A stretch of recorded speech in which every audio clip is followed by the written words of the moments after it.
नमस्कार साथियों, उम्मीद करता हूँ आप सभी शानदार होंगे। आज के लेक्चर में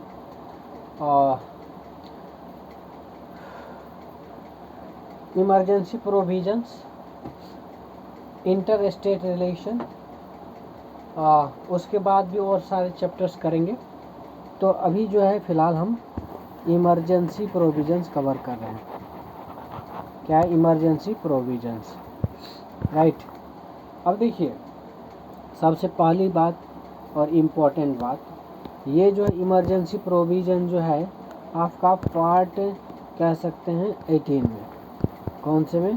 18th पार्ट में जो कॉन्स्टिट्यूशन का है उसमें मेंशन है, और आर्टिकल 352 से लेकर 360 में जो है कवर किया गया है। ठीक है, ये चीज़ है। अब देखिए, जो इंडियन कॉन्स्टिट्यूशन का फेडरल स्ट्रक्चर है, ठीक है, तो एक तरह से ये समझ लीजिए ना कि इंडियन जो कॉन्स्टिट्यूशन है वो फेडरल इन स्ट्रक्चर है, लेकिन इमरजेंसी प्रोविजंस इसमें एक यूनिटरी टिल्ट है ले आता है, समझे। नॉर्मल टाइम में सेंटर और स्टेट के पावर्स क्लियरली डिवाइड होते हैं, लेकिन एक्स्ट्रा ऑर्डिनरी सिचुएशन में यूनिटी और इंटीग्रिटी प्रोटेक्ट करने के लिए सेंटर के पास एक्स्ट्रा पावर होती है, समझे। तो ये चीज़ आपको पता रहना चाहिए।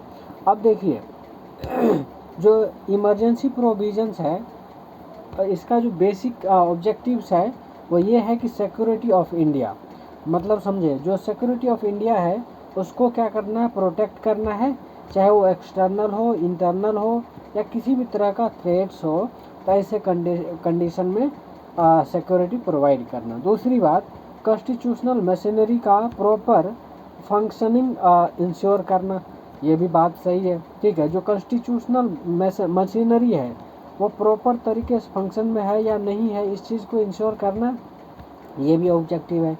तीसरी बात, फाइनेंशियल स्टेबिलिटी। क्या है? तीसरी बात जो है आपका फाइनेंशियल स्टेबिलिटी है। ये चीज़ आपको पता होना चाहिए, क्लियर है। ये तीन जो है बेसिक ऑब्जेक्टिव है, तीन जो है आपका बेसिक ऑब्जेक्टिव है किसका, समझे। ये जो आपका इमरजेंसी प्रोविजंस है, इमरजेंसी प्रोविजंस है, इसका तीन जो है आपका बेसिक ऑब्जेक्टिव है। पहला क्या है? पहला यही है, security of India, security of India ये होना है एंड उसको प्रोटेक्ट करना है। दूसरी बात कॉन्स्टिट्यूशनल मशीनरी को प्रॉपर फंक्शनिंग इंश्योर करना। क्या करना? जो है ना, मतलब एक तरह से फंक्शन कह लो, फंक्शन इंश्योर करना। ठीक है। तीसरी बात जो है, ठीक है, जो फाइनेंशियल स्टेबिलिटी है, क्या है? फाइनेंशियल स्टेबिलिटी है, उसको मेंटेन करना। क्या करना? मेंटेन करना, फाइनेंशियल स्टेबिलिटी मेंटेन करना। ये तीन फंक्शन जो है ये करता है ना, क्या बोलते इमरजेंसी प्रोविजंस, क्लियर है। Security of India, function ensure करना, तीसरी बात फाइनेंशियल स्टेबिलिटी मेंटेन करना। ठीक है, याद हो गया। अब जो है इमरजेंसी का जो टाइप है उसकी हम बात करेंगे। क्या है? इमरजेंसी का टाइप का बात करेंगे। अब एक एक करके समझते जाइएगा, ठीक है, क्योंकि हम सारा चीज़ एक एक करके डील करने वाले हैं, आपको एक भी चीज़ का दिक्कत नहीं होने देंगे। ठीक है। अब देखिए, टाइप्स ऑफ इमरजेंसी की बात कर लेते हैं। ठीक है, किसकी? Types of emergency. ठीक है। अब देखिए, टाइप्स ऑफ इमरजेंसी, यहाँ एक पहला तो है आपका नेशनल इमरजेंसी। क्या है? National emergency. तो नेशनल इमरजेंसी आर्टिकल 352 के तहत जो है इसको कवर किया गया है। ठीक है, जिसमें हम बात करते हैं वार, चाहे वो वार हो, मतलब वार के केस में, या फिर एक्सटर्नल एग्रेशन के केस में, या फिर आर्म्ड रिबेलियन के केस में, ये नेशनल इमरजेंसी लगता है आर्टिकल 352 के तहत, क्लियर है। उसके बाद दूसरा है आपका स्टेट इमरजेंसी। क्या है? स्टेट इमरजेंसी, जिसको हम कहते हैं प्रेसिडेंट रूल। क्या कहेंगे? President rule.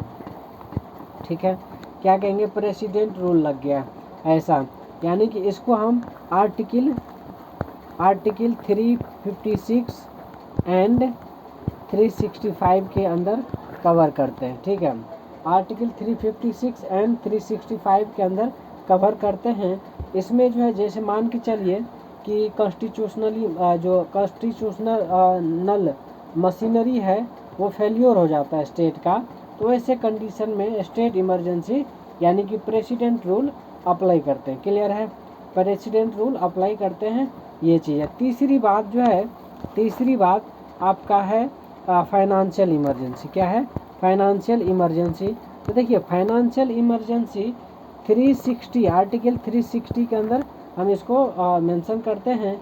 और इसमें कब लगता है ये 360 जो फाइनेंशियल इमरजेंसी है, जब भी ऐसा लगता है कि जो फाइनेंशियल स्टेबिलिटी है या फिर क्रेडिट ऑफ इंडिया है वो थ्रेट हो रहा है। ठीक है, क्या हो रहा है? थ्रेट हो रहा है।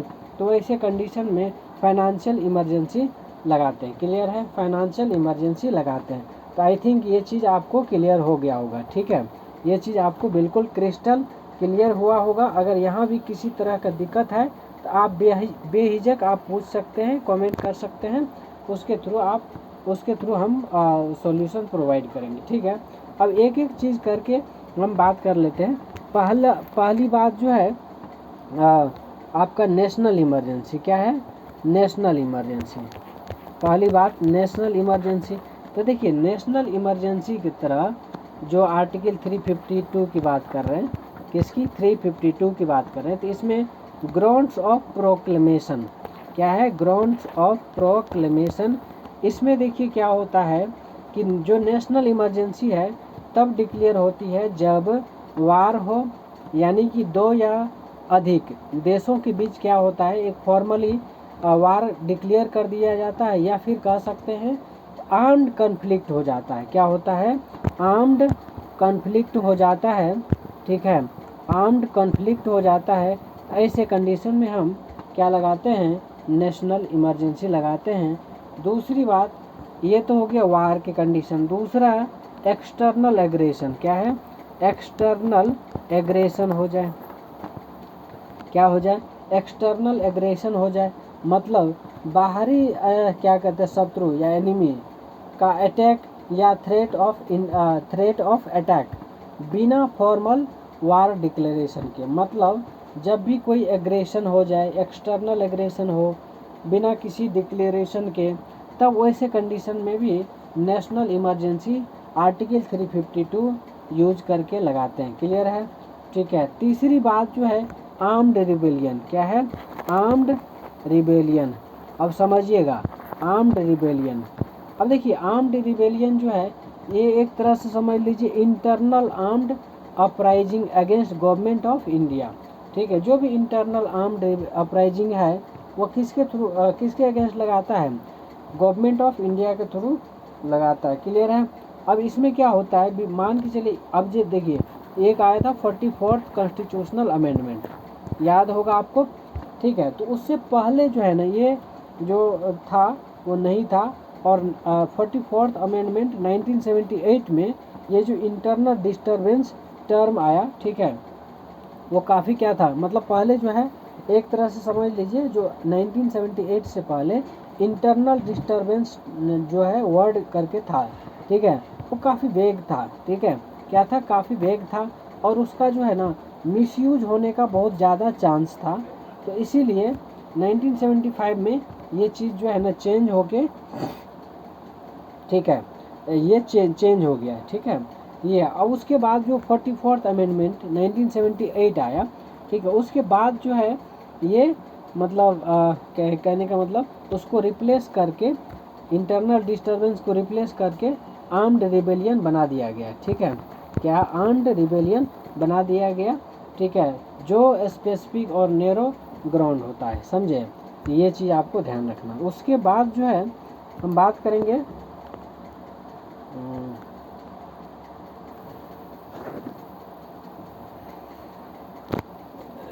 अब देखिए उसके बाद बात करेंगे इनिशिएशन एंड प्रोसीजर का। Initiation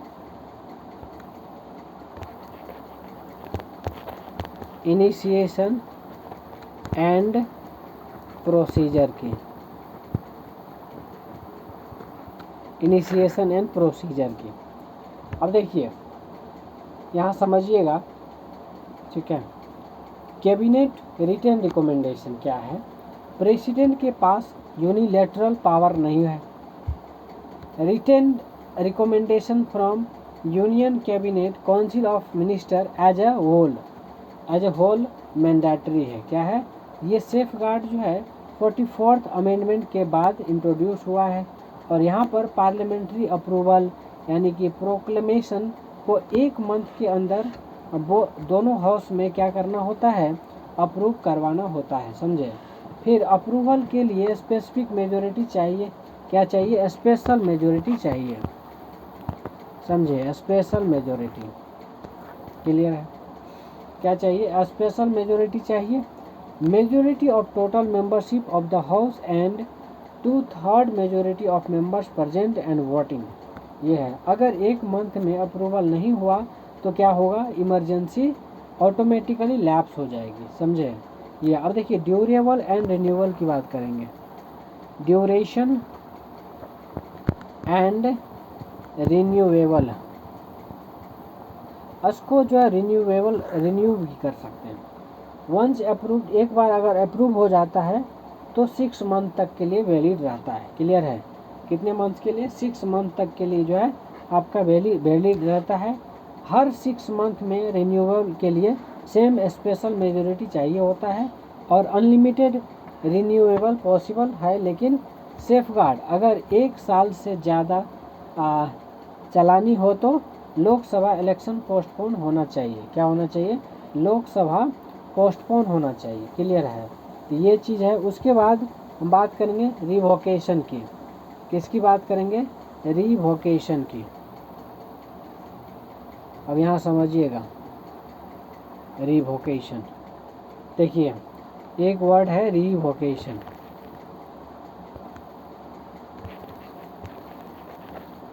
revocation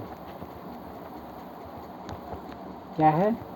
revocation, president can revoke any time by a subsequent proclamation. क्या है? By a subsequent proclamation. Lok Sabha में सिंपल मेजोरिटी से डिसअप्रूवल रिजोल्यूशन पास हो जाए तो प्रेसिडेंट को रिवोक करना होगा, समझे। अब यहाँ देखिए स्पेशल सेफ गार्ड, अगर 1/10 मेंबर्स नोटिस दे देते हैं स्पीकर या चेयरमैन को तो स्पेशल सीटिंग बुलाना मैंडेटरी है और यहाँ पर डिसअप्रूवल मोशन डिस्कस करने के लिए ये चीज़ ज़रूरी है। ठीक है। अब बात करेंगे इफ़ेक्ट्स ऑफ नेशनल इमरजेंसी। क्या इफ़ेक्ट होता है नेशनल इमरजेंसी की, उसकी हम थोड़ा सा डिटेल में बात करेंगे। तो पहली बात effect on centre state relation. तो सेंटर स्टेट रिलेशन पर क्या फ़र्क पड़ेगा? सेंटर स्टेट रिलेशन पर तो देखिए सबसे पहली बात तो executive power, centre can direct state government on any matter even state list subject. Legislative power, parliament can legislate on state list. President can promulgate ordinance on state subject. State legislature inoperative but not dissolve. ठीक है। अब देखिए financial relations की बात करेंगे। किसकी? Financial relations की। President can modify distributions of revenue, ठीक है, बिटवीन सेंटर एंड स्टेट। क्या है? बिटवीन सेंटर एंड स्टेट, ये चीज़ ध्यान रखना है। फिर effect on fundamental rights, article 19 suspend हो जाता है। आर्टिकल 19 का सस्पेंशन होना हो जाता मतलब, ठीक है। ये चीज़ जो है automatically suspend only in case of war और एक्सटर्नल एग्रेशन। आर्म्ड रिबेलियन के केस में ऑटोमेटिकली सस्पेंड नहीं होता है। सस्पेंशन इमरजेंसी के एंड होने के बाद ऑटोमेटिक रिवर्ट हो जाता है। क्लियर है?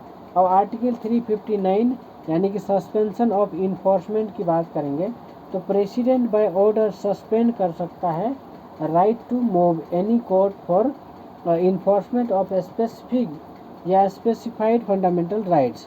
अब 44th अमेंडमेंट आर्टिकल 20 एंड 21 ये जो है protection in respect of convictions, right to life and personal liberty कभी सस्पेंड नहीं होते हैं। तो 20 एंड 21 ध्यान रखिएगा, 20 एंड 21 कभी सस्पेंड नहीं होता है। नेवर सस्पेंड, ठीक है। नेवर सस्पेंड, ये चीज़ ध्यान रखिएगा।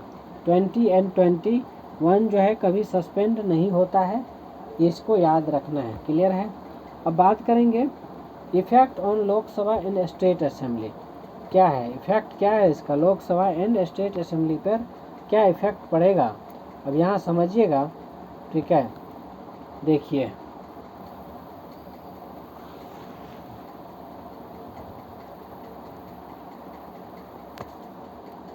अब देखिए effect in Lok Sabha and state assembly. Lok Sabha and state assembly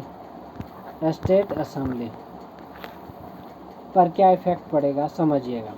Lok Sabha term extend किया जा सकता है by 1 year at a time. ठीक है, एक साथ जो है ना एक साल तक के लिए एक्सटेंड किया जा सकता है, लेकिन maximum 6 month after emergency and, मतलब जब इमरजेंसी ख़त्म हो जाए उसके 6 मंथ तक जो है ना उसको रख सकते हैं। तो मेन क्या है 1 ईयर तक, जब तक वो ख़त्म नहीं हो जाता, अगर ख़त्म होता है उसके 6 मंथ तक जो है आप इसका इस्तेमाल कर सकते हैं। ठीक है, नेशनल इमरजेंसी।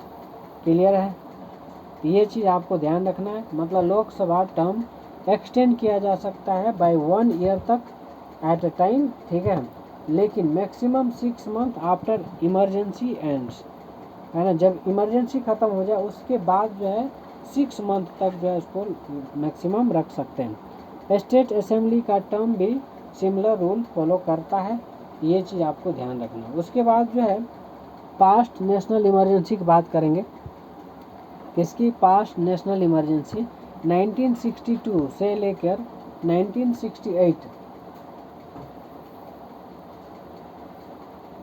ठीक है,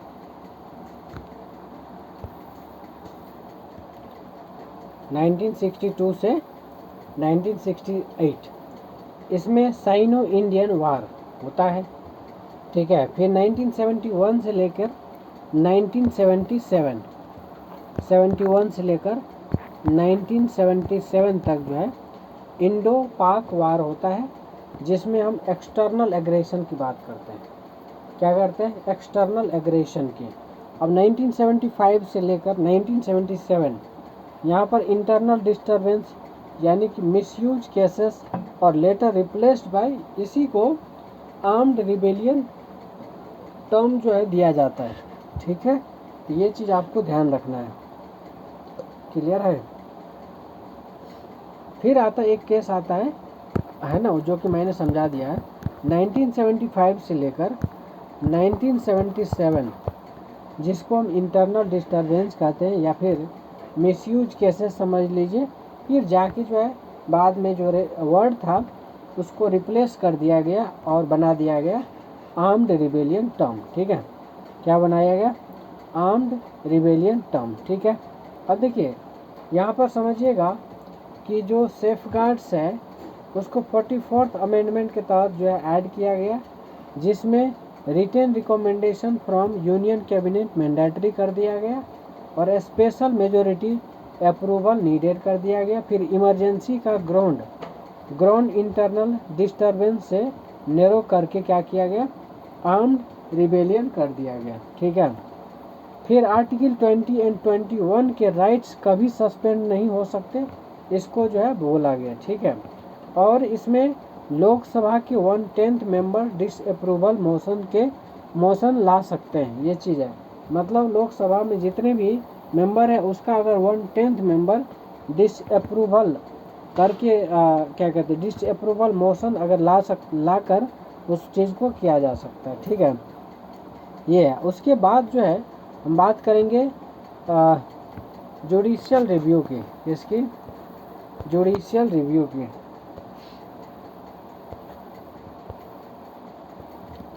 ठीक है, अब समझिए क्या है जुडिशियल रिव्यू। जुडिशियल रिव्यू, अब देखिए जो 38th अमेंडमेंट हुआ, ठीक है, कौन सा 38th amendment act 1975।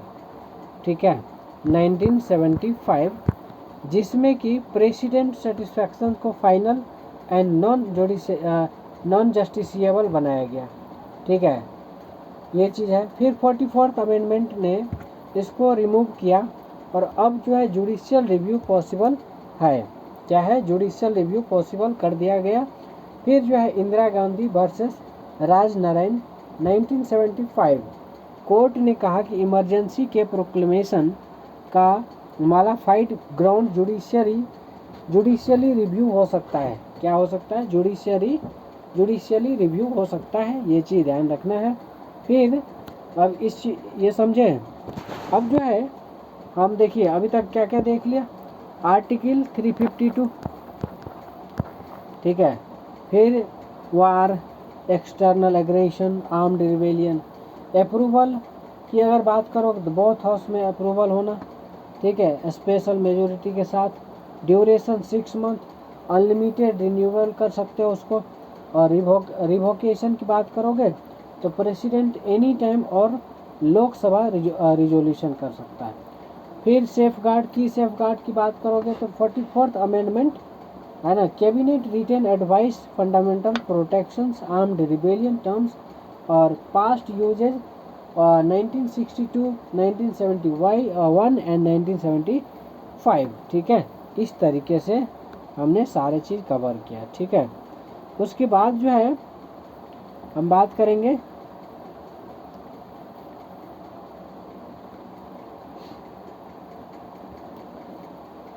State emergency की। ठीक है, क्या है? State emergency. अब यहाँ समझिए थोड़ा सा। स्टेट इमरजेंसी,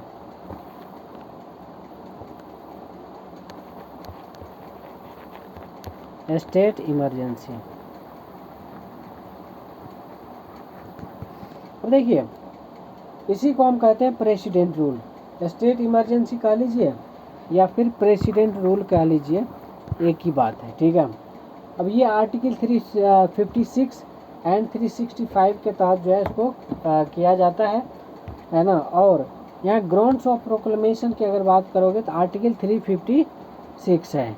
क्या है? आर्टिकल 356, जिसमें हम बात करते हैं प्रेसिडेंट को सेटिस्फैक्शन हो कि स्टेट गवर्नमेंट कॉन्स्टिट्यूशन के प्रोविजंस के अकॉर्डिंग काम नहीं कर पा रही है। तो जनरली क्या होता है कि जनरली गवर्नर का रिपोर्ट, ठीक है, बेसिस होता है। क्या होता है? जो गवर्नर का रिपोर्ट होता है वो एक तरह का बेसिस होता है, लेकिन प्रेसिडेंट सुओ मोटो भी एक्ट कर सकते हैं। क्या कर सकते हैं? सुओ मोटो भी एक्ट कर सकते हैं। तो ये चीज़ है आर्टिकल 356। अब 365 की अगर बात करोगे, किसकी? 365। यहाँ पर देखने को मिलेगा अगर कोई स्टेट यूनियन के डायरेक्शंस फॉलो नहीं करती है तो प्रेसिडेंट डिक्लेयर कर सकते हैं कि स्टेट में कॉन्स्टिट्यूशनल मशीनरी फेल हो गई है। क्या है? स्टेट में जो कॉन्स्टिट्यूशनल मशीनरी है वह फेल हो गई। ठीक है, तो ये चीज़ ध्यान रखना है। ये आर्टिकल 365 के तहत कहा जाता है। उसके बाद जो है इसकी अगर प्रोसीजर की बात करोगे तो प्रोसीजर में जो देखिए प्रेसिडेंट प्रोक्लेमेशन इशूज करते हैं। ठीक है, फिर पार्लियामेंट्री अप्रूवल है ना, 2 मंथ्स के अंदर दोनों हाउस से सिंपल मेजोरिटी से पास होना चाहिए। क्या होना चाहिए? सिंपल मेजोरिटी से पास होना चाहिए। फिर इनिशियल ड्यूरेशन जो है 6 मंथ होता है। रिन्यूएबल जो है मैक्सिमम 3 इयर्स कॉन्स्टिट्यूशन अप्लाई कर सकते हैं। ठीक है, अब देखिए condition for extension beyond 1 year, national emergency in operation की अगर बात करोगे, नेशनल इमरजेंसी इन ऑपरेशन, तो इलेक्शन कमीशन सर्टिफाइड कि state assembly elections free and fair तरीके से कराना पॉसिबल नहीं है। ये चीज़ है, तो ध्यान रखना है। फिर जानते हैं इफ़ेक्ट्स ऑफ प्रेसिडेंट रूल। जो प्रेसिडेंट रूल है उसका क्या इफ़ेक्ट है, वो चीज़ प्रेसिडेंट रूल का इफ़ेक्ट। अब समझिए, पहला इफ़ेक्ट ये है कि स्टेट एग्जीक्यूटिव पर, मतलब governor functions on behalf of president. जो गवर्नर का फंक्शन है वो प्रेसिडेंट के बिहाफ पर state council of minister dismissed हो जाएगा। क्या हो जाएगा? State council of minister dismissed कर दिया जाएगा। दूसरी बात, स्टेट लेजिस्लेचर की अगर बात करोगे, यहाँ पर जो है असेंबली डिजॉल्व या सस्पेंड किया जा सकता है, एनिमेशन में क्या है या फिर एनिमेशन में रखा जा सकता है। Parliamentary legislature legislates for the state, ये चीज़ है। फिर उसके बाद हाई कोर्ट की अगर बात करोगे तो फंक्शनिंग अनअफेक्टेड, हाई कोर्ट जो है, ठीक है, हाई कोर्ट अनअफेक्टेड रहता है, ये चीज़ ध्यान रखना। तो 3 आपको फंक्शन प्रेसिडेंट रूल का इफेक्ट जो है ध्यान रखना। पहला स्टेट एग्जीक्यूटिव, दूसरा स्टेट लेजिस्लेचर, तीसरा हाई कोर्ट जो कि अनअफेक्टेड रहता है, उसका फंक्शन जो है अनअफेक्टेड रहता है। क्लियर है। अब बात करेंगे जुडिशियल रिव्यू एंड सेफगार्ड की। जुडिशियल रिव्यू एंड सेफगार्ड किसकी? सेफगार्ड्स की। अब यहाँ समझिएगा, जुडिशियल रिव्यू एंड सेफगार्ड की अगर बात करें तो जो SR Bommai versus union of India 1994 case आया था, जिसमें जो है जो लैंडमार्क जजमेंट आया था, ठीक है, जिसके अंदर कहा गया कि president rule subject to judicial review, जो भी प्रेसिडेंट रूल है वह एक सब्जेक्ट है जुडिशियल रिव्यू के, मतलब जुडिशियल उस पर रिव्यू कर सकता है। दूसरी बात, फ्लोर टेस्ट कंपलसरी कर दिया जाता है, ठीक है, क्या किया जाता है? फ्लोर टेस्ट जो है कंपलसरी कर दिया जाता है, ताकि जो है जो मेजॉरिटी है वो प्रूव हो सके। क्या मतलब? फ्लोर टेस्ट कंपलसरी कर दिया गया ताकि मेजॉरिटी प्रूव किया जा सके। तीसरी बात, मॉडिफाइड यूज अनकॉन्स्टिट्यूशनल बताया गया, जो भी यूज किया जाता है, ठीक है, माल फंक्शन होता है तो उसको मिसयूज जो होता है उसको अनकॉन्स्टिट्यूशनल बताया गया है, मॉडिफाइड, ठीक है। उसके बाद जो है फ्रीक्वेंट जो है मिसयूज ऑफ हिस्ट्री 1951 से लेकर 1994 तक की अगर बात करोगे तो यहाँ पर क्या दिखता है कि 100+ टाइम्स जो है ना इस चीज़ को इम्पोज हुआ है, और मोस्टली पॉलिटिकल मोटिव्स होता है। क्या होता है? मोस्टली जो है इस पर पॉलिटिकल मोटिव्स रहता है, ये चीज़ आपको ध्यान रखना है।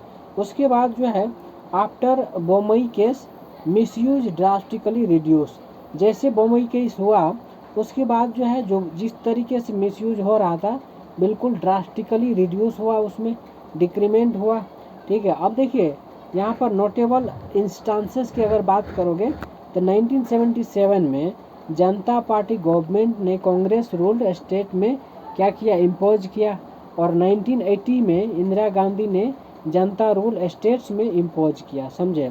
फिर जो है यहाँ पर क्या क्या हमने इम्पोर्टेंट चीज़ देखा, यहाँ पर article 356, article 365, governors report, simple majority, judicial review, SR Bommai doctrine, फिर फ्लोर टेस्ट, ठीक है, ये सारे चीज़ हमने देखा और आपको इस चीज़ को तैयार करना है बिल्कुल, ठीक है, ये है। उसके बाद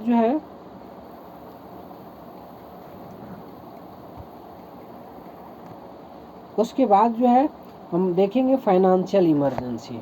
क्या है? फाइनेंशियल इमरजेंसी, ठीक है, FE लिख देता हूँ, फाइनेंशियल इमरजेंसी। अब यहाँ समझिएगा 360 के तहत जो है ये चीज़ लगाया जाता है। अब देखिए प्रेसिडेंट को सेटिस्फेक्शन को ही इंडिया क्या कहते हैं कि इंडिया फाइनेंशियल स्टेबिलिटी या क्रेडिट थ्रेट्स ना हो गई है, मतलब ये चीज़ इंश्योर किया जाता है कि इंडिया जो है फाइनेंशियल स्टेबिलिटी या फिर क्रेडिट थ्रेटन की गई है, ठीक है, या फिर थ्रेटन हो गई है, ऐसे समझ लीजिए, उस कंडीशन में फाइनेंशियल इमरजेंसी लगता है। क्या लगता है? फाइनेंशियल इमरजेंसी लगता है। क्लियर है। अब जो है इसकी प्रोसीजर की अगर बात करोगे, किसकी प्रोसीजर की, तो यहाँ पर देखिए प्रोक्लेमेशन बाय प्रेसिडेंट। दूसरी बात, पहली बात तो यह है प्रोक्लेमेशन बाय प्रेसिडेंट होना चाहिए। दूसरी बात parliamentary approval with in 1 month, 1 month के अंदर पार्लियामेंट्री अप्रूवल होना ज़रूरी है, ठीक है, वो भी सिंपल मेजोरिटी के साथ दोनों हाउस में, ठीक है, मतलब लोकसभा और राज्यसभा दोनों में। उसके बाद जो है ड्यूरेशन की बात करोगे तो ये इंडेफिनिट टाइम के लिए जो उसको रिवोक किया जा सकता है, इंडिफिनिट अंटिल रिवोक, जब तक कि रिवोक नहीं कर दिया जाता तब तक ये चलता रहेगा। ठीक है, तो ये चीज़ ध्यान रखना है। अब देखिए इसकी इफ़ेक्ट की बात करोगे तो क्या क्या इफ़ेक्ट्स होगा, अब समझिएगा। तो सबसे पहली बात जो है, centre can direct states on financial matter, मतलब वो पावर जो है सेंटर के हाथ में आ जाता है। ठीक है, और सेंटर जो है डायरेक्ट स्टेट्स कर सकता है फाइनेंशियल मैटर पर। ठीक है, उसके बाद president can reduce salary allowance of all government employ including supreme court, high court जज, ये सब जितने भी गवर्नमेंट एम्प्लॉय है, ठीक है, उसकी सैलरी रिड्यूस कर सकता है, उसकी अलाउंसेस रिड्यूस कर सकता है, including supreme court, high court जज। फिर मनी बिल्स इन स्टेट नीड प्रेसिडेंट अप्रूवल। अब मनी बिल्स जो है, मनी बिल्स के लिए आपको जो प्रेसिडेंट की अप्रूवल होना ज़रूरी है। ठीक है, मतलब president, money bills in states need president's approval. ठीक है, अब स्टेट में जो है प्रेसिडेंट अप्रूवल जो होना ज़रूरी है। उसके बाद जो है फाइनेंशियल इमरजेंसी कभी डिक्लेयर नहीं हुआ। ठीक है, इंडिपेंडेंट इंडिया में, समझे, तो ये चीज़ ध्यान रखना है। अब यहाँ देखिए article 360 financial stability threat, salary reduction power. ठीक है, फिर मनी बिल अप्रूवल, ये प्रेसिडेंट के पास रहता है, समझे। ये चीज़ जो है ध्यान रखिएगा क्या क्या है। आर्टिकल 360 एक तो ये है, आर्टिकल 360 प्रेसिडेंट के हाथ में फाइनेंशियल स्टेबिलिटी थ्रेट है, तो उस कंडीशन में वो ले सकता है डिसीजन।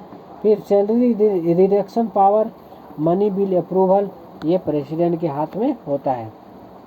ठीक है, ये चीज़। अब देखिए common features of all emergency, जितने भी इमरजेंसी है उसकी कॉमन फीचर्स क्या है, तो समझिएगा। कॉमन फीचर्स की अगर बात करोगे तो कॉमन फीचर्स जो है, पहली बात तो proclamation by president must be approved by parliament. ठीक है, दूसरी बात revocation, president can revoke any time, no parliamentary approval needed. ठीक है, तीसरी बात parliamentary control, approval within specified time, renewals need approval, renewal के लिए जो है अप्रूवल की ज़रूरत पड़ेगा। उसके बाद जो judicial review, grounds can be challenge in court after 44th amendment. ठीक है, तो ये चीज़ ध्यान रखना है। अब यहाँ पर देखिए जो कुछ इम्पोर्टेंट अमेंडमेंट्स है जो कि इमरजेंसी प्रोविजंस को क्या करेगा, अफेक्ट करेगा, उस चीज़ को देखिए। जैसे 38th अमेंडमेंट एक्ट 1975 है, जिसमें जो है president satisfaction final and conclusive letter, बाद में जो इसको हटा दिया गया।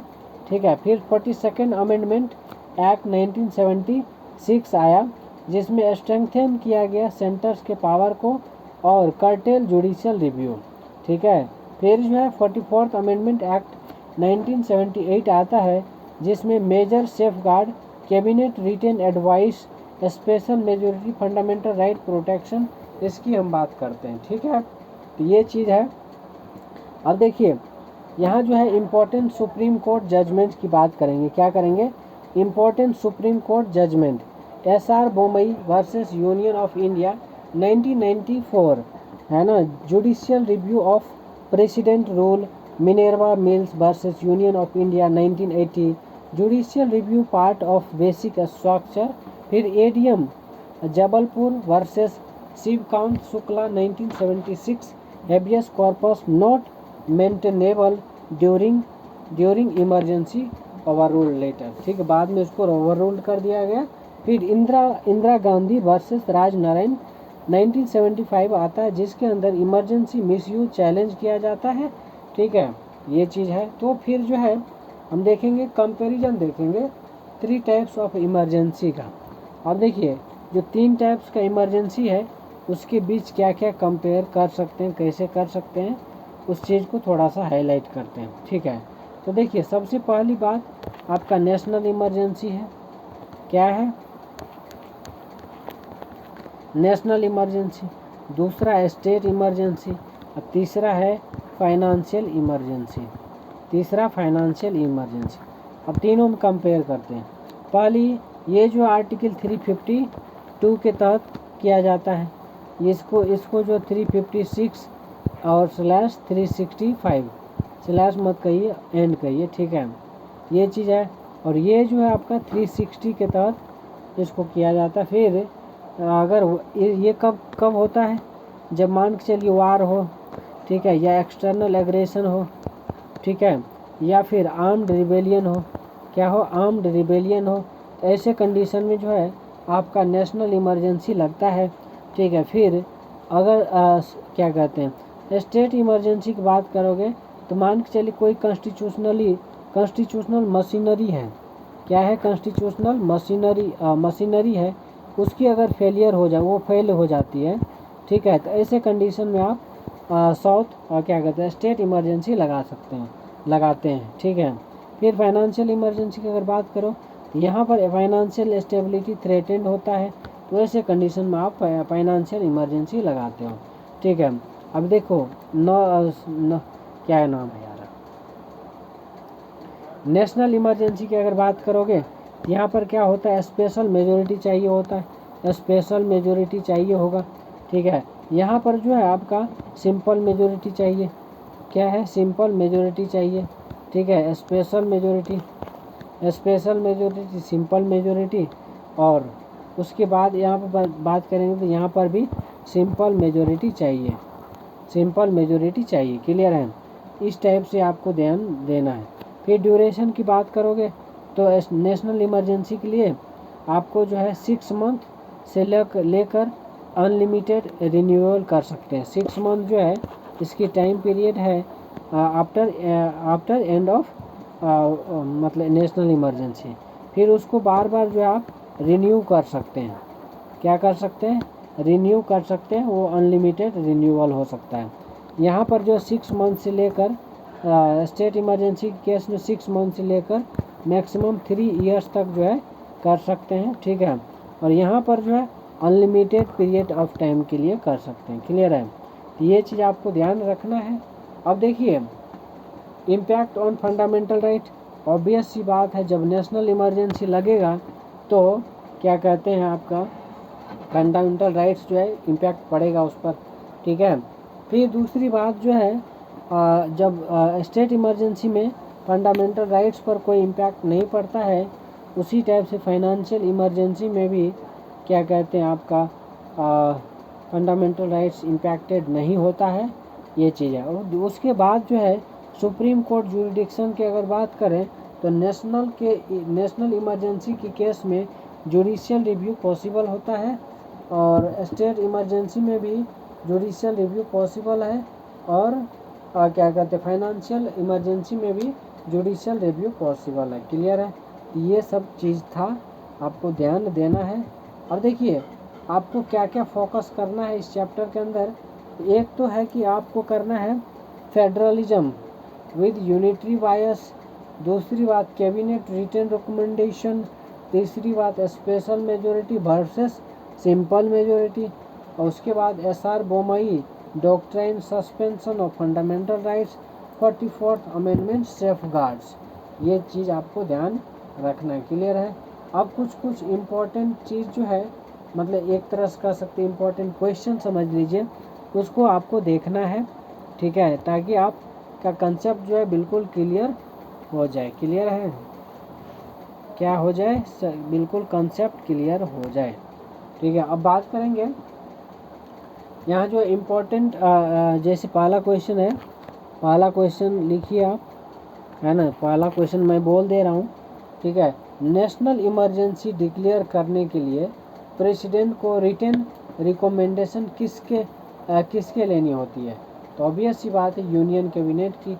दूसरी बात, स्टेट इमरजेंसी का मैक्सिमम ड्यूरेशन कितना हो सकता है स्पेशल कंडीशन फुलफिल होने पर, क्या है, स्पेशल कंडीशन फुलफिल होने पर, तो ये है आपका 3 इयर्स, ठीक है।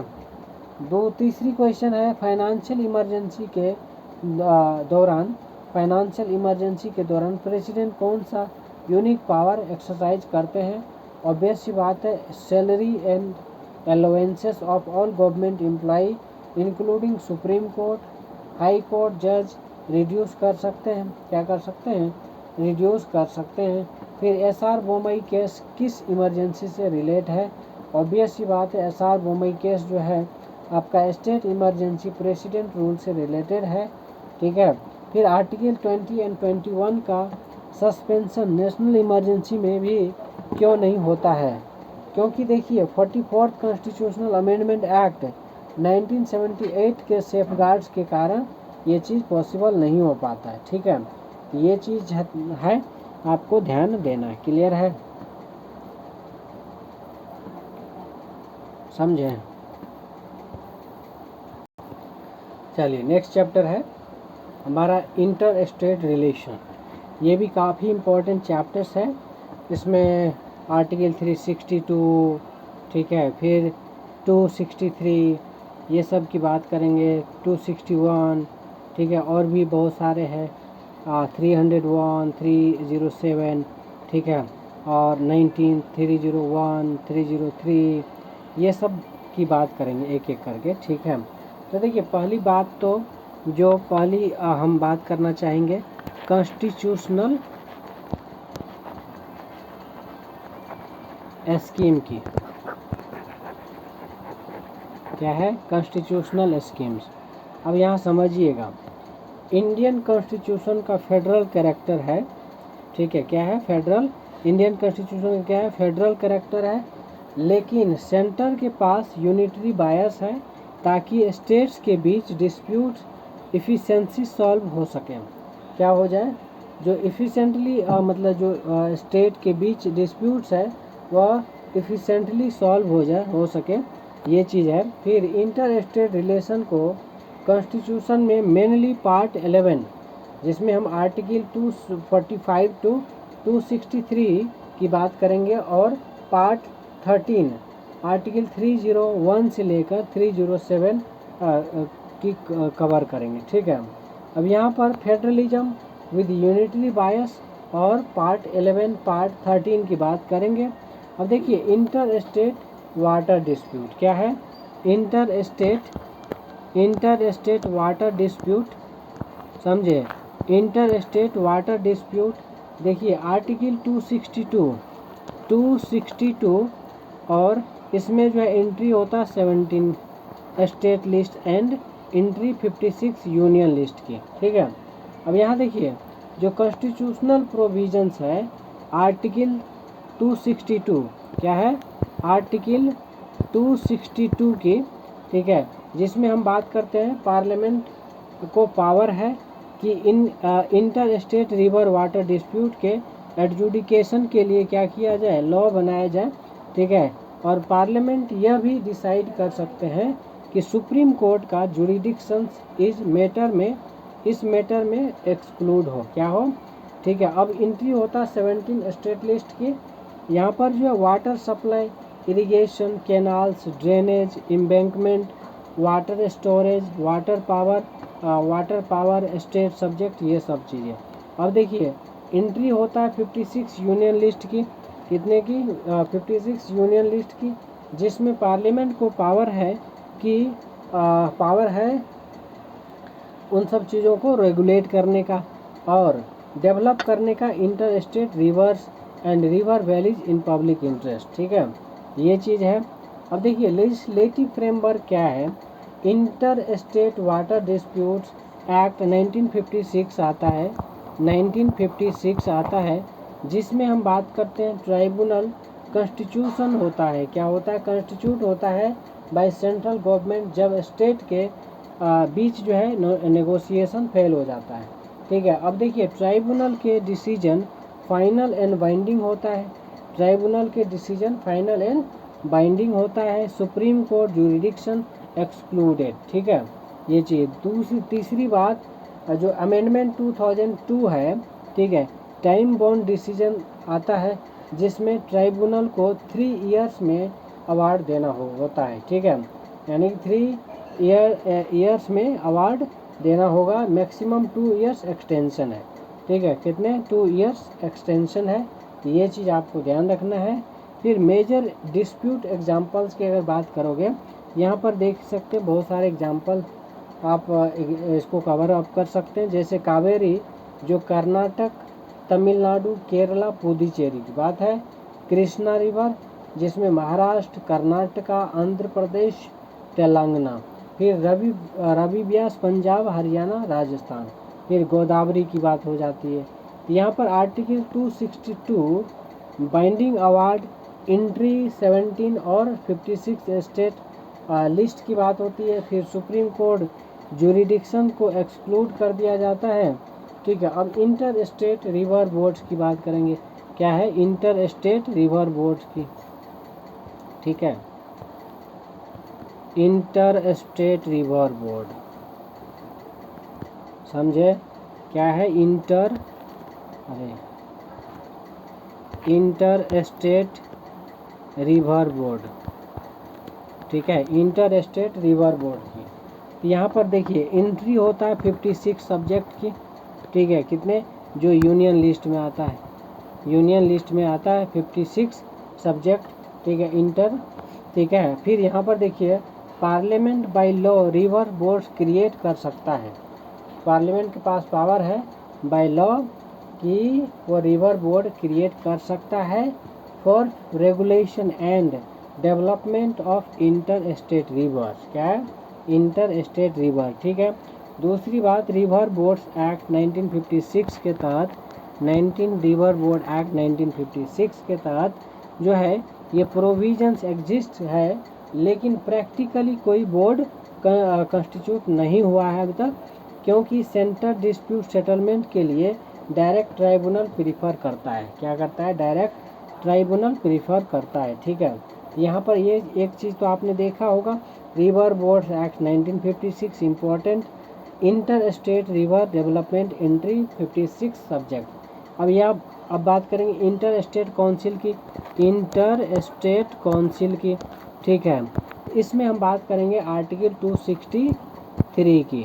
किसकी? आर्टिकल 263 की, जिसमें पर्पस रहता है कि promote coordination between state and centre. State and centre के बीच जो कोऑर्डिनेशन होता है, ठीक है, उसको प्रमोट करना। ठीक है, आर्टिकल 263। ठीक है, उसके बाद यहाँ पर प्रेसिडेंट्स पावर अंडर आर्टिकल 263। अब देखिए 263 के तहत प्रेसिडेंट का पावर क्या है? प्रेसिडेंट का पावर ये है, प्रेसिडेंट अगर सेटिस्फाई हो कि काउंसिल एस्टैब्लिश से नेशनल इंटरेस्ट सर्व होगा तो वह काउंसिल एस्टैब्लिश कर सकता है। ठीक है, और किसके लिए? उसके लिए जो inquiry and advice on inter state dispute, चाहे इंक्वायरी करना हो या फिर एडवाइस देना हो, किस पर? ऑन इंटर स्टेट डिस्प्यूट पर, उस पर। फिर इन्वेस्टिगेशन का, फिर डिस्कशंस करने का of subject of common interest, जो भी कॉमन इंटरेस्ट का सब्जेक्ट है उस पर इन्वेस्टिगेट किया जा सकता है, डिस्कशन किया जा सकता है। ठीक है, तीसरी बात recommendation for better coordination of policy and action. ठीक है, अब उस पर रिकमेंडेशन भी किया जा सकता है फॉर बेटर कोऑर्डिनेशन। ठीक है, चाहे वो पॉलिसी मेकिंग की बात हो या एक्शन की बात हो। ठीक है, ये सारी चीज़ है। उसके बाद एक आता है स्टैंडिंग इंटर स्टेट काउंसिल। क्या है? स्टैंडिंग, ठीक है, एक सेकेंड, किसकी बात कर रहे हैं? Standing inter state council. Standing inter state council, standing inter state council. ठीक है, अब देखिए यहाँ पर क्या होता है, एस्टैब्लिश इन 1990 में एस्टैब्लिश होता है ऑन सरकारिया कमीशन रिकमेंडेशन। क्या होता है? On Sarkaria commission recommendation. ठीक है, यहाँ पर देखिए चेयरपर्सन होता है प्राइम मिनिस्टर। कौन होता है? तो इंटर स्टेट काउंसिल में चेयरपर्सन जो है प्राइम मिनिस्टर होते हैं। चेयरपर्सन जो है आपका प्राइम मिनिस्टर होते हैं। ठीक है, फिर मेंबर्स की बात करोगे तो ऑल काउंसिल ऑफ मिनिस्टर। ठीक है, ऑल सीएम। क्या है? All CM. फिर union cabinet minister of concern subjects, फिर गवर्नमेंट ऑफ यूटी, ये सब जो है मेंबर्स होते हैं। तो जितने भी सीएम है, ठीक है, वो है। फिर union cabinet minister of concern subjects, government of UT, ये सब। ठीक है, फिर अगर फंक्शन की बात करोगे तो पॉलिसी कोऑर्डिनेशन के लिए ज़रूरी है डिस्प्यूट रिजोल्यूशन के लिए, प्लानिंग इंटीग्रेशन के लिए, नॉन बाइंडिंग रिकमेंडेशन के लिए, ये सब चीज़ ज़रूरी है। फिर आर्टिकल 263 के तहत जो है फिर कोऑर्डिनेशन, क्या है कोऑर्डिनेशन, फिर एडवाइजरी बॉडी, फिर Sarkaria commission, standing inter state council, ठीक है 1990 है ना इसकी। फिर देखिए यहाँ पर mutual recognition of public acts, records and judicial proceedings, article 261 की बात कर रहे हैं, 261 की बात कर रहे हैं, जिसमें हम बात करेंगे full faith and credit clause की। किसकी? Full faith and credit clause की। हर स्टेट के public acts, records and judicial proceedings को दूसरे स्टेट में रिकॉग्नाइज किया जाएगा। क्या किया जाएगा? दूसरे स्टेट्स में रिकॉग्नाइज किया जाएगा, ठीक है। उसके बाद जो article 261 full faith and credit, judicial proceedings recognition, ये सब चीज़ें। अब देखिए यहाँ पर समझे, यहाँ जो है बहुत सारी चीज़ हमने देखा है। क्या क्या देखा है? कॉन्स्टिट्यूशन का फ्रेमवर्क, ठीक है। फिर inter state water dispute article 262, फिर रिवर बोर्ड देख लिया, इंटर स्टेट काउंसिल आर्टिकल 263 देखा, फिर full faith and credit act इसकी बात किया है, ठीक है। तो ये सारी चीज़ें हैं, इम्पोर्टेंट है, आपको देखना पड़ेगा, ठीक है। चलिए अब जो है हम नेक्स्ट टॉपिक की बात करेंगे, ठीक है। अब हम बात करेंगे freedom of inter state trade and commerce की, ठीक है। ये जो है पार्ट 13 में मेंशन है, पार्ट 13 में मेंशन है, ठीक है, जिसमें आर्टिकल 301 से लेकर 307 तक कवर करेंगे, ठीक है। अब यहाँ देखिए 301 जो है आपका फ्रीडम ऑफ ट्रेड है। क्या है? 301 फ्रीडम ऑफ ट्रेड है, कॉमर्स एंड इंटरकोर्स। क्या है? Freedom of trade and commerce, ठीक है, एंड इंटरकोर्स ये है 301 के अंदर। अब देखिए प्रोविजंस की अगर बात करें तो पूरे भारत में ट्रेड, कॉमर्स, इंटरकोर्स फ्री रहेगा। क्या रहेगा? पूरे भारत में ट्रेड, कॉमर्स, इंटरकोर्स फ्री रहेगा। इसका मतलब ये है कि स्टेट या सेंटर जैसे ऐसे लॉज नहीं बना सकते जो अननेसेसरीली ट्रेड का फ्रीडम रेस्ट्रिक्ट करे। क्या करे? ट्रेड का फ्रीडम रेस्ट्रिक्ट करे। तो ये 301 में मेंशन है, ठीक है। अब कुछ एक्सेप्शन है कि एक्सेप्शन ये है कि आर्टिकल 302 ये कहता है कि पार्लियामेंट रीजनेबल रिस्ट्रिक्शंस लगा सकता है ना। 302 के अंदर कहा गया है कि पार्लियामेंट जो है रीजनेबल रिस्ट्रिक्शंस लगा सकता है इन पब्लिक इंटरेस्ट, ठीक है। दूसरी एग्जांपल से अगर समझेंगे तो जो भी एसेंशियल कमोडिटी एक्ट है उसके तहत जो है कुछ रेस्ट्रिक्शंस ज़रूर रहता है। फिर आर्टिकल 303 क्या है? 303 के तहत जो है पार्लियामेंट और स्टेट लेजिस्लेचर को कोई लॉ नहीं बनाएगा जो एक स्टेट को फेवर या डिसफेवर करे। समझे? तो 303 ये भी कहता है, ठीक है, 303 ये भी कहता है कि पार्लियामेंट या स्टेट लेजिस्लेचर कोई लॉ नहीं बनाएगा जो एक स्टेट को या तो फेवर कर रहा है या डिसफेवर कर रहा है, ठीक है। तो ये चीज़ ध्यान रखना है। अब यहाँ पर एक्सेप्शन देखिए 303 क्लॉज 2 में दिया है, पार्लियामेंट नेशनल इंटरेस्ट में ऐसा कर सकता है। मतलब जहाँ पर भी नेशनल इंटरेस्ट होगा तो वहाँ पर ऐसा कर सकता है। तो 303 क्लॉज 2 में ये चीज़ मेंशन है। अब आर्टिकल 304 की बात करेंगे। किसकी? 304 की। तो इसमें कहा गया है कि स्टेट रीजनेबल रिस्ट्रिक्शंस लगा सकता है, ठीक है, in public interest plus presidential assent required. तो वहाँ पर जो पब्लिक इंटरेस्ट तो होना ही चाहिए, साथ में प्रेसिडेंशियल असेंट रिक्वायर्ड है, ठीक है। फिर स्टेट गुड्स इंपोर्ट पर टैक्स लगा सकता है, पर अपने गुड्स पर सेम टैक्स होना चाहिए। क्या होना चाहिए? सेम टैक्स होना चाहिए। ये है प्रिंसिपल ऑफ नॉन डिस्क्रिमिनेशन। तो प्रिंसिपल ऑफ नॉन डिस्क्रिमिनेशन के तहत है ना, अपने गुड्स पर सेम टैक्स होना चाहिए। ठीक है। फिर 305 की अगर बात करोगे तो 305 में ये चीज़ कहा जाता है कि existing laws and state monopolies को प्रोटेक्ट करता है 305। ठीक है। फिर आर्टिकल 306 क्या है? 306 में जो है हम बात करेंगे क्या है, ये जो है रिपील किया गया है। फिर आर्टिकल 307 क्या है? 307 में, ठीक है, यहाँ पर क्या है, पार्लियामेंट्री अथॉरिटी या फिर पार्लियामेंट अथॉरिटी कंस्टिट्यूट कर सकता है for monitoring trade freedom.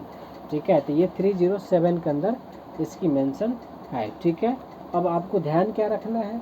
Article 301 freedom, article 302 public interest restrictions, article 304 non discrimination, presidential assent, state monopoly. ये ध्यान रखना है। ठीक है। अब बात करेंगे inter state migration and residence right. क्या है? समझ रहे हैं? समझ रहे हैं ना मैं क्या कहना चाह रहा हूँ? अब देखिए, अब है inter state migration, inter state migration. ठीक है। And residential right, residential right, ये ध्यान रखना। अब देखिए क्या है, inter state migration, residence right. अब इसके अंदर जो है कॉन्स्टिट्यूशनल प्रोविजंस है। क्या है? Article 19 clause 1, clause D and clause ई। अब इसमें समझिएगा, सिटीजन्स को फ्रीडम ऑफ मूवमेंट है। क्या है? सिटीजन्स को फ्रीडम ऑफ मूवमेंट है and residence across India. India के किसी भी कॉर्नर में वो रिसाइड कर सकते हैं।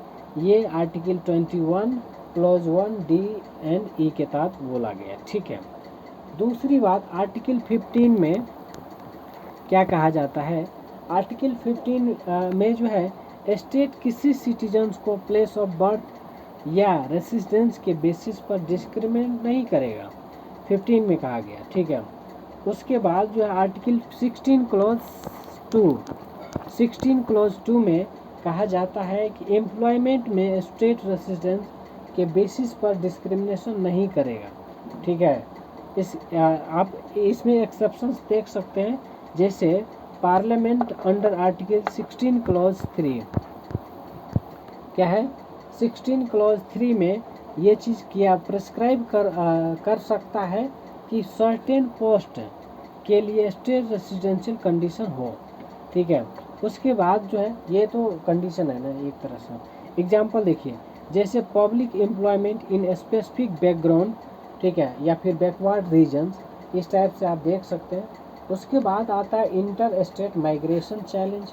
अब यहाँ पर जो है इंटर स्टेट माइग्रेशन चैलेंज की अगर बात करोगे तो क्या क्या चैलेंज होता है इंटर स्टेट माइग्रेशन चैलेंज? क्या है? सबसे पहली बात लैंग्वेज बैरियर है। क्या है?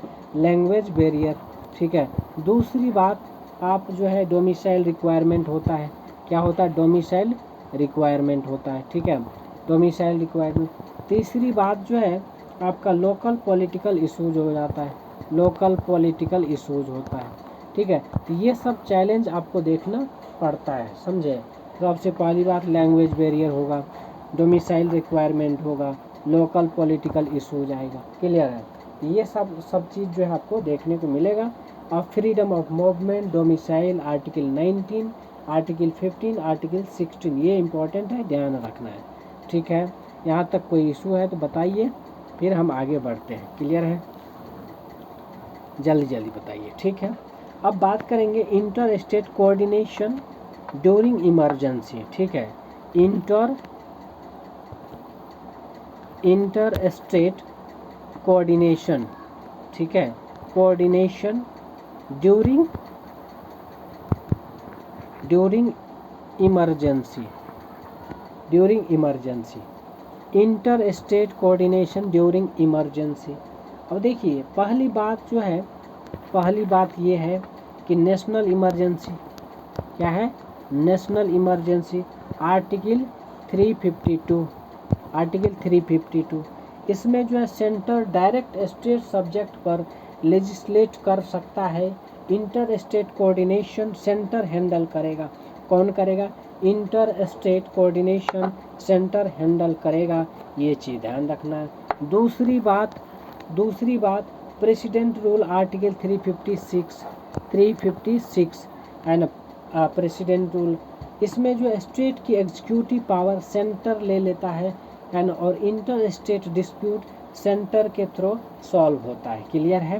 क्या है, समझ गए क्या कहना चाह रहा हूँ?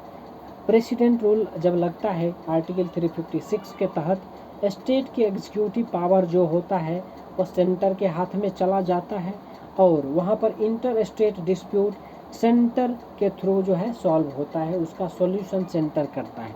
ठीक है। तीसरी बात ये है कि फाइनेंशियल इमरजेंसी जब भी लगता है, फाइनेंशियल इमरजेंसी, तो उस कंडीशन में जो आर्टिकल 360 है उसके तहत सेंटर स्टेट को फाइनेंशियल प्रॉपर्टी मेंटेन करने के लिए बाइंडिंग डायरेक्शंस देता है। क्या करता है? बाइंडिंग डायरेक्शन देता है। ठीक है, क्या देता है? बाइंडिंग डायरेक्शन देता है। समझे? क्या देता है? Binding direction. तो ये चीज़ आपको ध्यान रखना है। क्लियर है? यहाँ तक इतनी सारी चीज़ जो है आपके पता होना चाहिए। ठीक, अब बात करेंगे यहाँ पर क्या क्या आपको फोकस करना है। एक तो emergency provision, central control article 352, 356 and 360 most important, ये सारी बात आपको ध्यान रखना है। क्लियर है?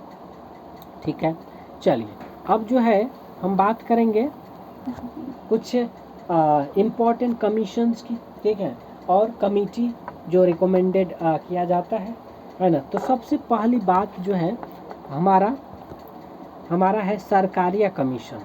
क्या है? सरकारिया कमीशन, शॉर्ट में लिख रहा हूँ, सरकारिया कमीशन 1983। अब समझिएगा, जो सरकारिया कमीशन है 1983, यहाँ पर इंटर स्टेट काउंसिल को स्ट्रेंथन करना होता है या करता है। ठीक है, मतलब जो सरकारिया कमीशन है इसका मेन मोटो यही है, इंटर स्टेट काउंसिल को क्या करना? स्ट्रेंथन करना, स्ट्रॉन्ग करना। ठीक है, पहली बात। दूसरी बात ज़्यादा से ज़्यादा डिस्प्यूट पॉलिटिकल कंसोलिडेशन से सॉल्व करना। क्या करना? ज़्यादा से ज़्यादा डिस्प्यूट जो है पॉलिटिकल कंसल्टेशन से सॉल्व करना। दूसरी बात, ये तो हो गया सरकारी कमीशन का एक तरह से ऑब्जेक्टिव कह लीजिए, क्या मकसद था ये है। तो मतलब सरकारिया कमीशन से यही होता है, इंटर स्टेट काउंसिल को क्या करना होता है? स्ट्रेंथन करना होता है। ज़्यादा से ज़्यादा डिस्प्यूट पॉलिटिकल कंसल्टेशन से सॉल्व करना होता है। ठीक है, तो ये हो गया सरकार। अब जो है पंछी कमीशन की बात करेंगे। पंछी कमीशन, ठीक है, पंछी कमीशन 2007 में आता है। ठीक है, पंछी कमीशन 2007, इसमें जो है इंटर स्टेट काउंसिल को स्ट्रेंथन करना है, इंटर स्टेट ट्रेड बैरियर्स हटाने की जो क्या करता है? ज़रूरत इसमें है। ठीक है, इस पर जो है बात करता है। क्या है? इंटर स्टेट ट्रेड बैरियर हटाने की ज़रूरत है। ठीक है, की बात करता है। दूसरी बात, इंटर स्टेट काउंसिल को परमानेंट स्टेटूटरी बॉडी बनाने का सजेशन देता है। क्या करता है? दूसरी बात क्या करता है? इंटर स्टेट काउंसिल को परमानेंट, ठीक है, क्या परमानेंट स्टेटूटरी बॉडी बनाने की सजेशन देता है। तो पहली बात तो यही है पंछी कमीशन के अंदर कि इंटर स्टेट ट्रेड बैरियर्स हटाने की ज़रूरत है, और दूसरा जो रिकमेंडेशन है, एक तरह से सजेशन है, इंटर स्टेट काउंसिल को परमानेंट स्टेटरी क्या कर दो? बॉडी बना दो। ठीक है, ये है।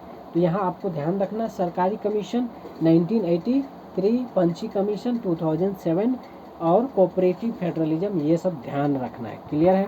ये आपको बिल्कुल ध्यान रखना है, कभी भी पूछा जा सकता है। अब बात करेंगे लैंडमार्क जुडिशियल प्रोनाउंसमेंट। ठीक है, प्रोनाउंसमेंट। ठीक है, चलिए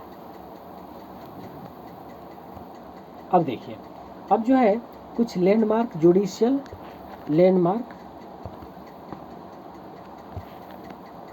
लैंडमार्क जुडिशियल प्रोनाउंसमेंट, ठीक है, लैंडमार्क जुडिशियल प्रोनाउंसमेंट। अब देखिए पहली बात तो ये है कि जो state of Karnataka, state of Karnataka versus state of Andhra Pradesh, state of Karnataka versus state of Andhra Pradesh, ये जो है 2000 में होता है, 2000, ठीक है, 2000, जिसमें कहा जाता है, सुप्रीम कोर्ट ने कहा है या क्लैरिफाई किया है कि इंटर स्टेट रिवर डिस्प्यूट में ट्राइब्यूनल अवार्ड फाइनल होता है। क्या होता है? जो ट्राइब्यूनल अवार्ड है ना, ट्राइब्यूनल अवार्ड जो है फाइनल होता है। क्या होता है? फाइनल होता है। क्लियर है? जो सुप्रीम कोर्ट क्लैरिफाई किया है, ठीक है, state of Karnataka versus state of Andhra Pradesh 2000 में उन्होंने कहा कि जो इंटर स्टेट रिवर डिस्प्यूट में ट्राइब्यूनल अवार्ड जो है फाइनल होता है। ठीक है, ये चीज़ इसमें कहा गया है। दूसरा बात, जो Atibari tea coordination versus state of Assam 1961, ठीक है, Atibari tea versus state of Assam,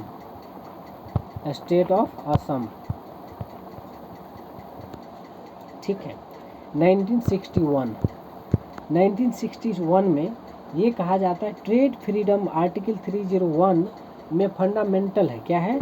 ये जो है फंडामेंटल है, बट रीजनेबल रिस्ट्रिक्शंस पॉसिबल है। ये जो है अतिबारी टी वर्सेस, ठीक है, स्टेट ऑफ असम 1961 में कहा जाता है। ठीक है, और कहा जाता है कि इस पर जो ट्रेड ऑफ फ्रीडम आर्टिकल 301 के अंदर जो है फंडामेंटल, ये एक तरह से फंडामेंटल राइट्स हैं, लेकिन एक रीजनेबल रिस्ट्रिक्शंस पॉसिबल है। क्या है? रीजनेबल रेस्ट्रिक्शंस पॉसिबल है।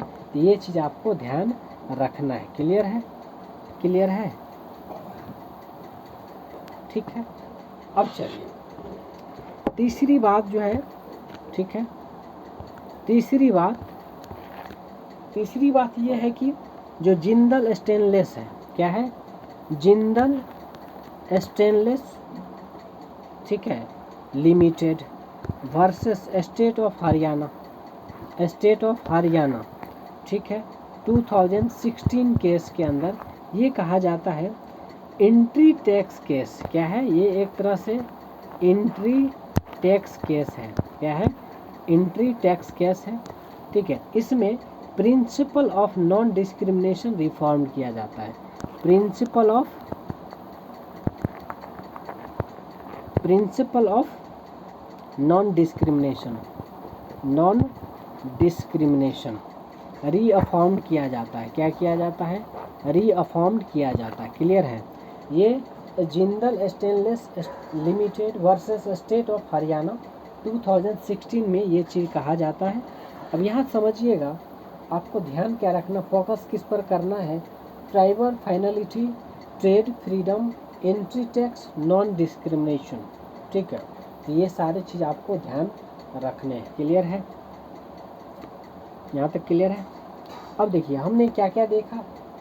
261 फुल फेथ एंड क्रेडिट, जिसमें पब्लिक एक्ट्स की बात करते हैं, रिकॉर्ड्स की बात करते हैं और रिकॉग्नाइज की बात करते हैं। ठीक है, फिर 262 वाटर डिस्प्यूट, जिसमें parliament law, supreme court jurisdiction exclude कर दिया जाता है, और 263 इंटर स्टेट काउंसिल है ना, जिसमें कोऑर्डिनेशन एडवाइजरी की बात होती है, और 301 freedom of trade, free trade across India 301 के अंदर कहा जाता है। 302 के अंदर कहा जाता है पार्लियामेंट रेस्ट्रिक्शंस लगा सकता है ना, जब पब्लिक इंटरेस्ट हो। ठीक है, फिर 303 नॉन डिस्क्रिमिनेशन की बात करता है। 303 के अंदर नॉन डिस्क्रिमिनेशन, ट्रेड एंड ये सब चीज़ें में, फिर बिटवीन स्टेट्स। ठीक है, ये जो है, फिर 304 state restrictions, public interest plus presidential assent जब हो तो, ठीक है। तो ये चीज़ है। अब बात करेंगे कुछ एक क्वेश्चंस की, ठीक है। अब एक क्वेश्चन बताइए, आंसर बताइए, ठीक है। मैं क्वेश्चन दे रहा हूँ। क्वेश्चन ये है कि आर्टिकल 262, ठीक है, आर्टिकल 262 के अंदर पार्लियामेंट कौन सा काम कर सकता है? तो आंसर है इंटर स्टेट रिवर डिस्प्यूट के एडजुडिकेशन के लिए लॉ बनाना और सुप्रीम कोर्ट जुरिडिक्शन एक्सक्लूड करना, ठीक है। ये आर्टिकल 262 के अंदर पार्लियामेंट ये कर सकता है, ये काम कर सकता है, ठीक है। दूसरा क्वेश्चन, इंटर स्टेट काउंसिल किस आर्टिकल में है और इसका नेचर क्या है? तो ये है आर्टिकल 263 के अंदर, 263 के अंदर। और नेचर की अगर बात करें तो ये एडवाइजरी कोऑर्डिनेशन बॉडी है, एक तरह का क्या है, कोऑर्डिनेशन बॉडी है ना। आर्टिकल 263 जिसमें इंटर स्टेट किस जो इंटर स्टेट आर्टिकल की बात करता है, ठीक है, इसका नेचर क्या है। तो इंटर स्टेट काउंसिल जो है 263 के तहत बात किया जाता है, एडवाइजरी और कोऑर्डिनेशनल बॉडी होता है, ठीक है। आर्टिकल 301 क्या है? आर्टिकल 301 में जो है कि एक्सेप्शंस में पार्लियामेंट को कौन सी पावर है, क्या है? आर्टिकल 301 के एक्सेप्शंस में पार्लियामेंट को कौन सी पावर है? तो आर्टिकल 302 में पब्लिक इंटरेस्ट में रेस्ट्रिक्शंस लगाने की पावर है। 302 में जो है क्या है, 302 की बात कर रहा हूँ, ठीक है, 302 की बात कर रहा हूँ। तो आर्टिकल 302 में पब्लिक इंटरेस्ट में रेस्ट्रिक्शन लगाने की पावर की बात करता है। फिर full faith and credit clause कौन से आर्टिकल में है? तो आर्टिकल 261 के अंदर है। किसके अंदर है? 261 के अंदर है। क्लियर है। फिर पंची कमीशन ने इंटर स्टेट काउंसिल के लिए क्या रिकमेंडेशन दी थी? परमानेंट स्टेटूटरी बॉडी बनाने की, ठीक है, परमिशन दी थी। ये चीज़ है। तो हमने इस चैप्टर को भी क्या कर दिया, ख़त्म कर दिया। अब नेक्स्ट चैप्टर की हम बात करेंगे, ठीक, समझे?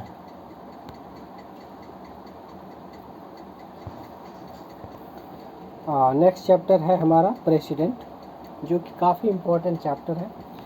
तो इसमें जो है हम एक एक चीज़ करके सारे कंसेप्ट कवर करेंगे।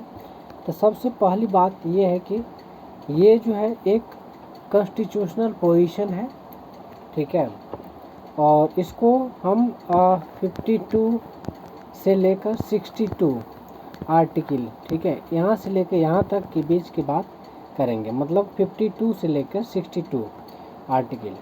इसमें इलेक्शन ऑफ प्रेसिडेंट की बात करेंगे। अगर इलेक्शन ऑफ प्रेसिडेंट की बात करते हो, ठीक है, तो क्या है, electoral college, value of vote calculation, ठीक है।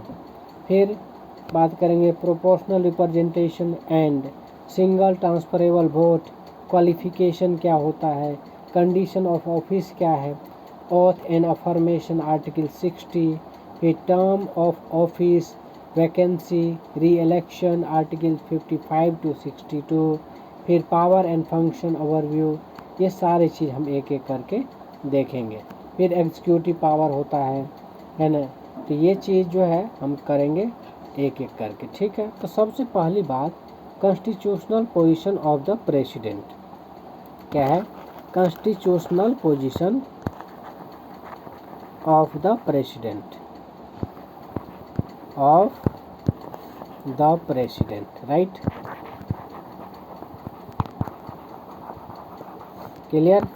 Constitutional position of the, constitutional position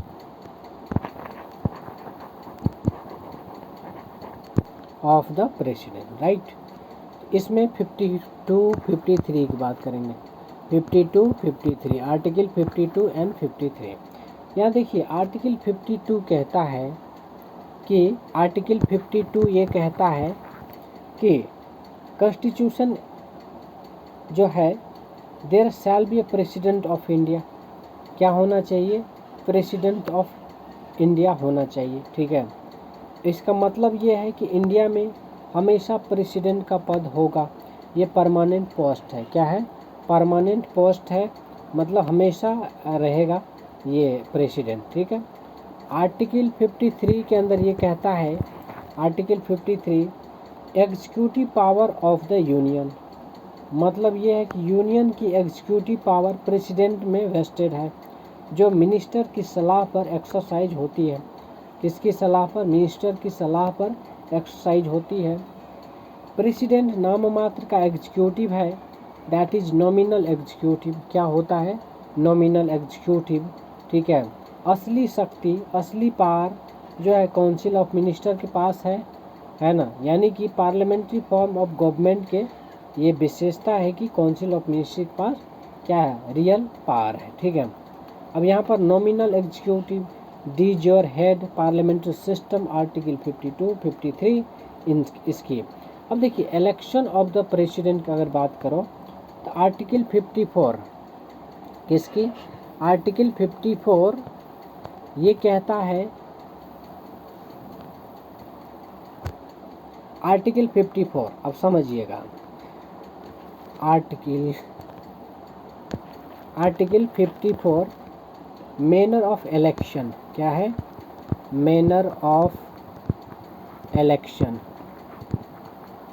ठीक है, मैनर ऑफ इलेक्शन। अब यहाँ समझिए, प्रेसिडेंट इनडायरेक्टली इलेक्टेड होता है। क्या होता है? इनडायरेक्टली इलेक्टेड होता है। ठीक है। दूसरी बात, इलेक्टोरल कॉलेज के द्वारा, जिसमें शामिल है elected MP of Lok Sabha and Rajya Sabha, elected MLA of all state, elected MLA of union territory having legislature, जैसे Delhi, Puducherry, Jammu and Kashmir after reorganisation. समझे? तो ये चीज़ ध्यान रखना है। इलेक्टोरल कॉलेज के द्वारा इलेक्टेड होता है। किसके द्वारा?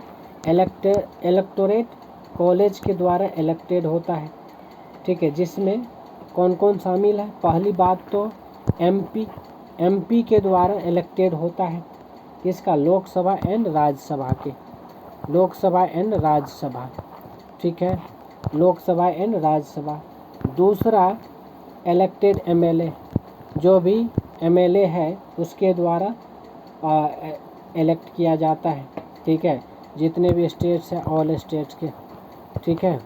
तीसरी बात जो है, ठीक है, एमएलए जो कि यूनियन टेरिटरी के द्वारा, जहाँ पर क्या होता है? लेजिस्लेचर होता है। ठीक है, खास करके Delhi, Puducherry, Jammu and Kashmir after reorganisation में ये हुआ है। ठीक है। अब किसको इंक्लूड नहीं करेगा? नॉट इंक्लूड क्या है इसमें? नॉट इंक्लूडेड में अगर बात करोगे तो यहाँ पर जो है, जो नॉमिनेटेड एमपी एमएलए होता है उसको इंक्लूड नहीं किया जाएगा। नॉमिनेटेड एमपी एमएलए जो होता है उसको इंक्लूड नहीं किया जाएगा। फिर member of legislative council, MLC जो होता है, मेंबर ऑफ लेजिस्लेटिव काउंसिल, इनको जो है इंक्लूड नहीं किया जाएगा। एमपी एमएलए, ठीक है, जो नॉमिनेटेड होता है, क्या होता है? नॉमिनेटेड होता है, उसको नहीं इंक्लूड किया जाएगा। दूसरी बात, लेजिस्लेटिव एमएलसी जो होता है, मेंबर ऑफ लेजिस्लेटिव काउंसिल्स, उसको भी, एमएलसी को भी इंक्लूड नहीं किया जाएगा। तो ये चीज़ आपको पता होना चाहिए। क्लियर है? यहाँ तक कोई दिक्कत है, समस्या है तो बताइए, फटाफट आगे बढ़ते हैं। ठीक है, फटाफट बताइए, फिर आगे बढ़ते हैं। अब देखिए रीजन क्या है? रीजन फॉर इनडायरेक्ट इलेक्शन, क्या क्या रीजन है थोड़ा समझिए। रीजन ये है, रीजन्स की अगर बात करोगे तो डायरेक्ट इलेक्शन से प्रेसिडेंट का पार्लियामेंट्री सिस्टम में पीएम के साथ कॉन्फ्लिक्ट हो सकता है। क्या हो सकता है? पीएम के साथ कॉन्फ्लिक्ट हो सकता है। ठीक है, अगर डायरेक्ट होगा तो। ठीक है, तो ये चीज़ ये ध्यान में रखना पड़ेगा, यानी कि डायरेक्ट इलेक्शन से प्रेसिडेंट का जो है पार्लियामेंट्री सिस्टम में पीएम के साथ कॉन्फ्लिक्ट होने का चांस रहता है, इसीलिए इनडायरेक्ट होता है। दूसरा, ये तो पहला कारण हो गया। दूसरा कारण, इनडायरेक्ट इलेक्शन फेडरल नेचर को रिफ्लेक्ट करता है। जो इनडायरेक्ट इलेक्शन होता है, ठीक है, वह फेडरल नेचर को रिफ्लेक्ट करता है। क्या करता है? फेडरल नेचर को क्या करता है? रिफ्लेक्ट करता है। इसीलिए ये इम्पोर्टेंट है। और यहाँ पर जो है स्टेट प्लस यूनियन दोनों की रिप्रेजेंटेशन होना है। ठीक है, यूनियन स्टेट्स और यूनियन दोनों की रिप्रेजेंटेशन होता है या फिर उसकी रिफ्लेक्शन दिखता है। ठीक है, जहाँ पर स्टेट और यूनियन दोनों की रिप्रेजेंटेशन हो तो वही तो फेडरल है ना। इसीलिए इनडायरेक्ट का मतलब हो गया फेडरल नेचर, फेडरल नेचर। तो इसीलिए जो है इसको इनडायरेक्ट कराया जाता है ताकि फेडरल नेचर मेंटेन रहे, फेडरल नेचर जो है क्या रहे? मेंटेन रहे। ठीक है, ये कारण है। तो ये दो कारण हमने समझाया है क्यों इनडायरेक्ट होता है। ठीक है, क्यों इनडायरेक्ट होता है। ठीक है, अब जो है हमने देख लिया indirect election, electoral college, federal representation, article 54। Clear? ये सब चीज़ें हैं, तो ये ध्यान में रखना क्लियर है आपको। ठीक है, अब बात करेंगे वैल्यू ऑफ वोट्स। ठीक है, और उसको कैलकुलेशन कैसे करेंगे। ठीक है, तो सबसे पहली value of vote of N MLA. ठीक है, किसकी? एमएलए की वोट की क्या वैल्यू है। तो समझिएगा, अगर वैल्यू की बात करोगे यहाँ पर समझें तो वैल्यू का क्या है? Population of state, population of state. ठीक है, population of state divided by total elected MLA, total elected MLA क्या है? टोटल इलेक्टेड एमएलए इन स्टेट, किसमें? स्टेट के अंदर जो इलेक्टेड एमएलए होता है टोटल उसकी, और उसको डिवाइड कर दीजिए कितने से? 1000 से। ठीक है, तो जो भी आएगा निकल के, ठीक है, वो वैल्यू को इंडिकेट करेगा, मतलब value of vote of N MLA की बात करेगा। ठीक है, ये चीज़ ऐसे आप कैलकुलेट कर सकते हैं। जैसे मान के चलिए पॉपुलेशन 1971 में सेंसस के हिसाब से 1971 सेंसस के आधार पर 44th कॉन्स्टिट्यूशनल अमेंडमेंट 1978 हुआ था, जब तक पार्लियामेंट अलग से डिसाइड ना करे। ठीक है, ये चीज़। अब देखिए value of vote of an MP, ये तो था एमएलए की। अब एमपी की कैसे डिसाइड करेंगे? एमपी की वैल्यू कैसे डिसाइड करेंगे? ठीक है, तो देखिए एमपी की वैल्यू की अगर बात करोगे, ठीक है, इसकी एमपी की वैल्यू की, तो उसकी कैलकुलेशन कैसे करेंगे? अब यहाँ पर समझिएगा, तो ये जो वैल्यू होता है एमपी की value, total value of vote of all MLA. ठीक है, ऑल एमएलए। ठीक है, ऑल एमएलए। ठीक है, ऑल एमएलए डिवाइडेड बाय, ठीक है, total elected MP, total elected MP. और ये चीज़ जो है आपको वैल्यू देगा किसकी? वैल्यू ऑफ एमपी की, वैल्यू ऑफ एमपी की। समझे? इस तरीके से आप एमएलए और एमपी की वैल्यू फाइंड आउट कर सकते हैं। ठीक है, वैल्यू ऑफ, ठीक है, total value of votes of all MLA, total value of votes of all MLA. ठीक है, divided by total elected member MP. ठीक है, ये है। अब देखिए इसका ऑब्जेक्टिव क्या है? ऑब्जेक्टिव की अगर बात करोगे, ठीक है, इसकी ऑब्जेक्टिव की अगर बात करोगे तो पार्लियामेंट और स्टेट लेजिस्लेचर की इक्वल वेटेज मेंटेन करना। क्या करना? जो पार्लियामेंट है और स्टेट लेजिस्लेचर है, ठीक है, स्टेट लेजिस्लेचर की इक्वल वेटेज मेंटेन करना। क्या करना? इक्वल वेटेज को क्या करना? मेंटेन करना। इक्वल वेटेज को क्या करना? मेंटेन करना। क्या करना?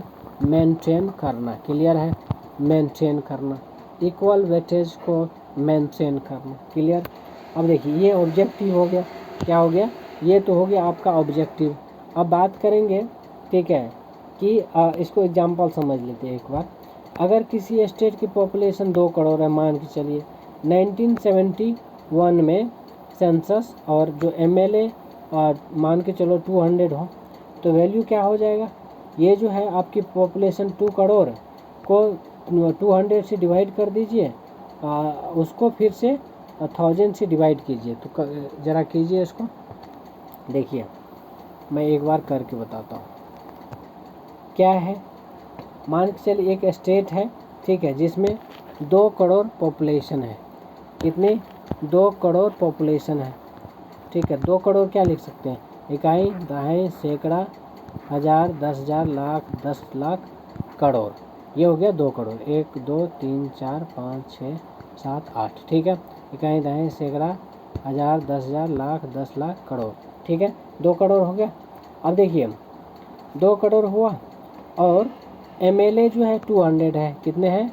MLA जो है आपका 200 है। क्लियर है? तो वैल्यू क्या होगा? अगर वैल्यू की बात करें, ये हो जाएगा 2 करोड़, मतलब 8 जीरो बिठा दीजिए, डिवाइडेड बाय 2 2 4 2 6, हाँ ठीक है, ये बढ़ा दीजिए, 6 8 हो गया। फिर ये 200, ये हो गया। फिर डिवाइड कर दीजिए 1000 से, 1000 से। ये 2 जीरो कट जाएगा, फिर 3 जीरो और कट जाएगा, यहाँ तक तो कट गया। कितना कट गया? फिर इससे ये कट गया, आपका 100 आ रहा है। कितना आ रहा है? 100, ठीक है। तो आप जो है वैल्यू कितना आ जाएगा? वैल्यू ऑफ MLA जो है आपका 100 हो गया। कितना हो गया? Value of. तो इस टाइप से जो आप निकाल सकते हैं MP और MLA की वैल्यू, ठीक है। Vote of MLA and MP, ठीक है। चलिए, तो ये वोट ऑफ MLA था, वोट ऑफ MP, फिर ये सब निकाल सकते हैं 1971 सेंसस बेस पर, इस टाइप से। अब देखिए proportional representation by single transferable vote, STV। क्या है? STV। अब देखिए यहाँ पर समझिएगा क्या है proportional representation. Proportional representation by single transferable vote, by single transferable vote, STV। Proportional representation by single transferable vote, ठीक है। अब देखिए यहाँ पर वोटिंग मेथड समझिए पहले। क्या है? वोटिंग मेथड, ये ज़रूरी है समझना। वोटिंग मेथड की अगर बात करो तो यहाँ देखें इलेक्टर्स जो भी होता है, ठीक है। क्या होता है? इलेक्टर्स कैंडिडेट्स को प्रीफरेंस नंबर से मार्क करते हैं, जैसे 1 2 3 इस टाइप से। फिर कोटा निकाल कर काउंटिंग होती है। क्या होता है? कोटा निकाल कर काउंटिंग होता है। और इस टाइप से जो है, जैसे कोटा निकालेंगे QUOTA, ठीक है। कोटा टोटल वैलिड वोट्स, ठीक है, डिवाइडेड बाय 2 और प्लस में 1 कर दीजिए, ये आपका कोटा निकल जाएगा, ठीक है। Why STV maximum consensus candidate चुनने के लिए जो है सिर्फ सिंपल मेजोरिटी नहीं, ठीक है। यहाँ पर जो है ये ध्यान रखना है। फिर अब देखिए क्वालिफिकेशन फॉर इलेक्शन, आर्टिकल 58 क्या है? आर्टिकल 58 के तहत जो है क्या बात करता है? क्वालिफिकेशन फॉर इलेक्शन, है ना। ये जो 58 है, आर्टिकल 58, ये बात करता है क्वालिफिकेशन फॉर इलेक्शन, ठीक है। क्वालिफिकेशन फॉर इलेक्शन 58, ठीक है। अब इसके लिए क्या है, क्या क्वालिफिकेशन चाहिए? एक तो सिटीजन्स ऑफ इंडिया चाहिए, ठीक है। दूसरी बात, एज जो है, एज किससे बड़ा होना चाहिए? 35 से, मतलब 35 या उससे बड़ा। तीसरी कंडीशन, ठीक है, qualified for election as member of Lok Sabha, है ना, मेंबर ऑफ, उसके लिए जो है क्वालिफाइड होना चाहिए। तीसरी बात, चौथी बात ये है, not holding any office of profit under union state government exception president, vice president, governor, minister, इन सब चीज़ों को छोड़ के किसी भी प्रॉफिट ऑफ ऑफिस में नहीं होना चाहिए, ठीक है। इसके बाद अब देखिए कंडीशन क्या है, conditions of president's office, article 59 में इस चीज़ को मेंशन करता है। आर्टिकल 59 में जो है इसको मेंशन करता है कि कंडीशंस ऑफ प्रेसिडेंट्स ऑफिस, ठीक है। तो ये पहला कंडीशन यही है कि can not hold any other office of profit, किसी भी अदर ऑफिस ऑफ प्रॉफिट नहीं होना चाहिए। दूसरा कंडीशन ऑफिशियल रेसिडेंस, राष्ट्रपति भवन, ठीक है, फ्री ऑफ रेंट। तीसरी entitled to salary plus allowances determined by parliament exempt from income tax। तो चौथा जो है आपका cannot be member of parliament state legislature, अगर चुने गए तो सीट वैकेट हो जाएगी। क्या हो जाएगी? सीट जो है वैकेट हो जाएगी। ये कंडीशन है। तो इसको condition of president office article 59 के तहत जो है इसको मेंशन किया गया है। फिर सैलरी अलाउंसेस और आर्टिकल 59 इसकी। फिर ओथ और अफर्मेशन आर्टिकल 60 में मेंशन है। क्या है? आर्टिकल 60 में जो है इस चीज़ का मेंशन है। किस चीज़ का? ओथ की। ठीक है, ओथ और अफर्मेशन की। किसकी? ओथ एंड अफर्मेशन आर्टिकल 60 के अंदर जो है इस चीज़ की मेंशन है। ठीक है, अब देखिए यहाँ पर administered by chief justice of India, CJI जिसको कहते हैं, चीफ जस्टिस ऑफ इंडिया के द्वारा एडमिनिस्टर्ड किया जाता है। ठीक है, जिसमें सीनियर मोस्ट सुप्रीम कोर्ट जज अवेलेबल हो। एंड ओथ इंक्लूड्स, क्या क्या इंक्लूड करता है ओथ के अंदर जो है आपका ये चीज़ देखने को मिलेगा कि कॉन्स्टिट्यूशन को प्रिजर्व, प्रोटेक्ट एंड डिफेंड करना। दूसरी बात, पीपल की सर्विस करना। क्या करना? पीपल की जो कॉन्स्टिट्यूशन है उसकी प्रिजर्व करना, प्रोटेक्ट करना और डिफेंड करना। क्या करना? डिफेंड करना। ये जो है क्या है?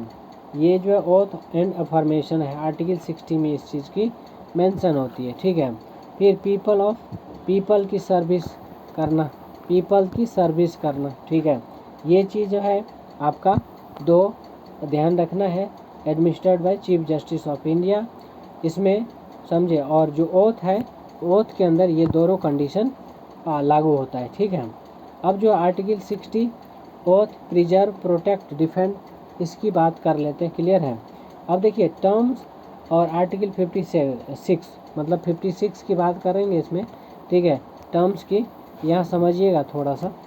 क्या है कि 5 year from date of entering office, जब से ऑफिस में एंट्री मारते हैं उस टाइम से 5 ईयर्स जो है क्या होना चाहिए? टर्म होनी चाहिए। ठीक है, एलिजिबल फॉर री election any number of times. ठीक है, री इलेक्शन के थ्रू जो है इलेक्ट होकर किसी भी number, any number of times जो है सेलेक्ट हो सकते हैं। फिर वैकेंसी की अगर बात करें वैकेंसी की, तो वैकेंसी हो सकती है एक्सपायरी ऑफ टर्म। ठीक है, फिर रिजाइग्नेशन करने के बाद, फिर रिमूवल, इम्पीचमेंट के थ्रू, फिर डेथ होने के बाद, फिर अदरवाइज मान लीजिए डिस्क्वालिफिकेशन, इनवैलिड इलेक्शन, इसके थ्रू जो है वैकेंसी हो सकती है। तो पहली वैकेंसी किसके वजह से? एक्सपायरी डेट हो गया हो। ठीक है, दूसरी रिजाइन कर दिया हो, तीसरी रिमूव कर दिया गया इम्पीचमेंट के थ्रू, चौथी कंडीशन कि चाहे उनका डेथ हो गया हो, है ना। पांचवा कंडीशन ये है कि कुछ और कारण हो सकता है, जैसे डिस्क्वालिफिकेशन, इनवैलिड इलेक्शन, ये सब चीज़ से जो है ये चीज़ वैकेंसी पॉसिबिलिटी है। क्लियर है? तो ये सारी चीज़ है, आपको ध्यान रखना है। इन केस ऑफ वैकेंसी, अगर मान के चलिए वैकेंसी भी हो जाती है तब क्या होगा? ठीक है, इन केस ऑफ वैकेंसी समझिए, इन केस ऑफ वैकेंसी क्या होगा कि जो पहली बात है कि वाइस प्रेसिडेंट जो है, क्या है? Vice president act as a president until new president elected. ठीक है, जो वाइस प्रेसिडेंट है वह प्रेसिडेंट की जगह पे काम करेंगे जब तक कि नए प्रेसिडेंट नहीं बन जाते। ठीक है, अगर वाइस प्रेसिडेंट अवेलेबल नहीं है तब जो है उस कंडीशन में chief justice of India act करेंगे। If chief justice of India not available then senior most supreme court जज जो होता है वो एक्ट करेंगे। ठीक है, तो ये चीज़ आपको ध्यान रखना है। वाइस प्रेसिडेंट है तो वो करेंगे, अगर वो भी नहीं है तो क्या कहते हैं चीफ जस्टिस ऑफ इंडिया है वो संभालेंगे, अगर वो भी नहीं है तो सीनियर मोस्ट सुप्रीम कोर्ट जज। ठीक है, सुप्रीम कोर्ट जज जो है वो जो है आपको प्रेसिडेंट का हैंडल संभालेंगे। ठीक है, ये चीज़ है। अब बात करेंगे टाइम लिमिट की। किसकी? टाइम लिमिट की अगर बात करें, यहाँ समझिएगा टाइम लिमिट की अगर बात करो तो क्या है, आर्टिकल 62 के अंदर इस चीज़ को मेंशन किया है, टाइम लिमिट, यानी वैकेंसी भरनी होगी विदिन 6 मंथ, 6 मंथ मैक्सिमम है, उसके अंदर जो है वैकेंसी भरना ज़रूरी है। किसके अंदर? 6 मंथ के अंदर जो है वैकेंसी भरना ज़रूरी है प्रेसिडेंट की, ठीक है, प्रेसिडेंट की वैकेंसी भरना ज़रूरी है। क्लियर है? ये चीज़ जो है ध्यान रखना है। क्लियर? ठीक है, समझे? अब देखिए ये हो गया। अब देखिए एक्टिंग प्रेसिडेंट, आर्टिकल 56 और आर्टिकल 62 वैकेंसी, ये सब चीज़ हमने देख लिया। अब पावर एंड फंक्शन ऑफ इसकी, power and function of function and इस टाइप से। तो ये चीज़ जो है, जो एग्जीक्यूटिव पावर है, क्या है, एग्जीक्यूटिव पावर है, वह आर्टिकल 53 में मेंशन है। इसके अंदर एग्जीक्यूटिव पावर, प्रेसिडेंट के पास जो है एग्जीक्यूटिव पावर होता है, जो आर्टिकल 53 के अंदर मेंशन किया गया है। ठीक है। अब all executive action taken in name of president, जितने भी एग्जीक्यूटिव फंक्शन है, एग्जीक्यूटिव फंक्शन है, वह प्रेसिडेंट के नाम पर जो है ना लिया जाता है। क्या? एग्जीक्यूटिव फंक्शन जितने भी हैं वो प्रेसिडेंट के नाम पर होता है। ठीक है ना। उसके बाद अपॉइंटमेंट बाय प्रेसिडेंट, प्रेसिडेंट क्या क्या अपॉइंटमेंट करता है समझिएगा। तो सबसे पहली बात पीएम को अपॉइंट करता है। दूसरी बात अदर मिनिस्टर जो भी है, अदर मिनिस्टर जो भी है उसको अपॉइंट करता है। ठीक है। सबसे पहली बात प्राइम मिनिस्टर को, अदर मिनिस्टर को, ठीक है, गवर्नर ऑफ स्टेट्स को, किसको, गवर्नर ऑफ स्टेट को अपॉइंट करते हैं। फिर अटॉर्नी जनरल को, ठीक है, फिर सीएजी है ना, फिर यूपीएससी मेंबर को, यूपीएससी मेंबर को, ठीक है, यूपीएससी मेंबर को इलेक्ट करते हैं, अपॉइंट करते हैं। इलेक्शन कमिश्नर जो होते हैं, इलेक्शन कमिश्नर जो होते हैं उसको अपॉइंट करते हैं। ठीक है। फिर फाइनेंस कमीशन, ये सब को, फाइनेंस कमीशन को अपॉइंट करते हैं। ठीक है। फिर जो है क्या कहते हैं आपका ambassador, high commissioners, armed force chiefs, इन सब को भी क्या करते हैं, इन सब को भी क्या करते हैं, अपॉइंट करते हैं। क्लियर है? एम्बेसडर हो गए, हाई कमिश्नर हो गए, आर्म फोर्स चीफ हो गए, इन सब को भी अपॉइंट करते हैं प्रेसिडेंट। ठीक है, ये चीज़ है। अब देखिए एडमिनिस्ट्रेटिव पावर की बात करोगे तो एडमिनिस्ट्रेटिव पावर में जो है, ठीक है, एडमिनिस्ट्रेटिव पावर, एडमिनिस्ट्रेटिव पावर, अब समझिएगा एडमिनिस्ट्रेटिव पावर की अगर बात करेंगे तो can seek information from PM, ठीक है ना, can seek information from PM से जो इन्फॉर्मेशन वह ढूंढेंगे, ठीक है, या ढूंढ सकते हैं। कैन रिक्वायर रिकन्सिडरेशन, है ना, can require reconsideration of council of minister advice but must except on reconsideration, ठीक है, रिकन्सिडरेशन के लिए उसको एक्सेप्ट करना ही पड़ेगा। ठीक है, तो ये है, तो इस तरीके से हमने प्रेसिडेंट को कवर किया है। क्लियर है? समझ में आया?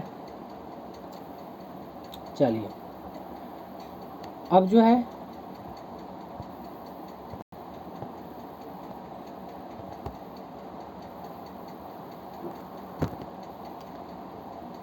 ठीक है,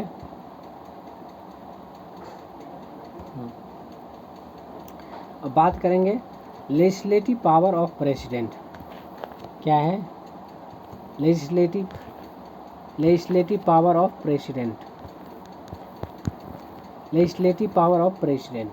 अब समझिएगा लेजिस्लेटिव पावर ऑफ प्रेसिडेंट, सबसे पहली बात तो ये है कि समनिंग एंड प्रोरोगिंग पार्लियामेंट।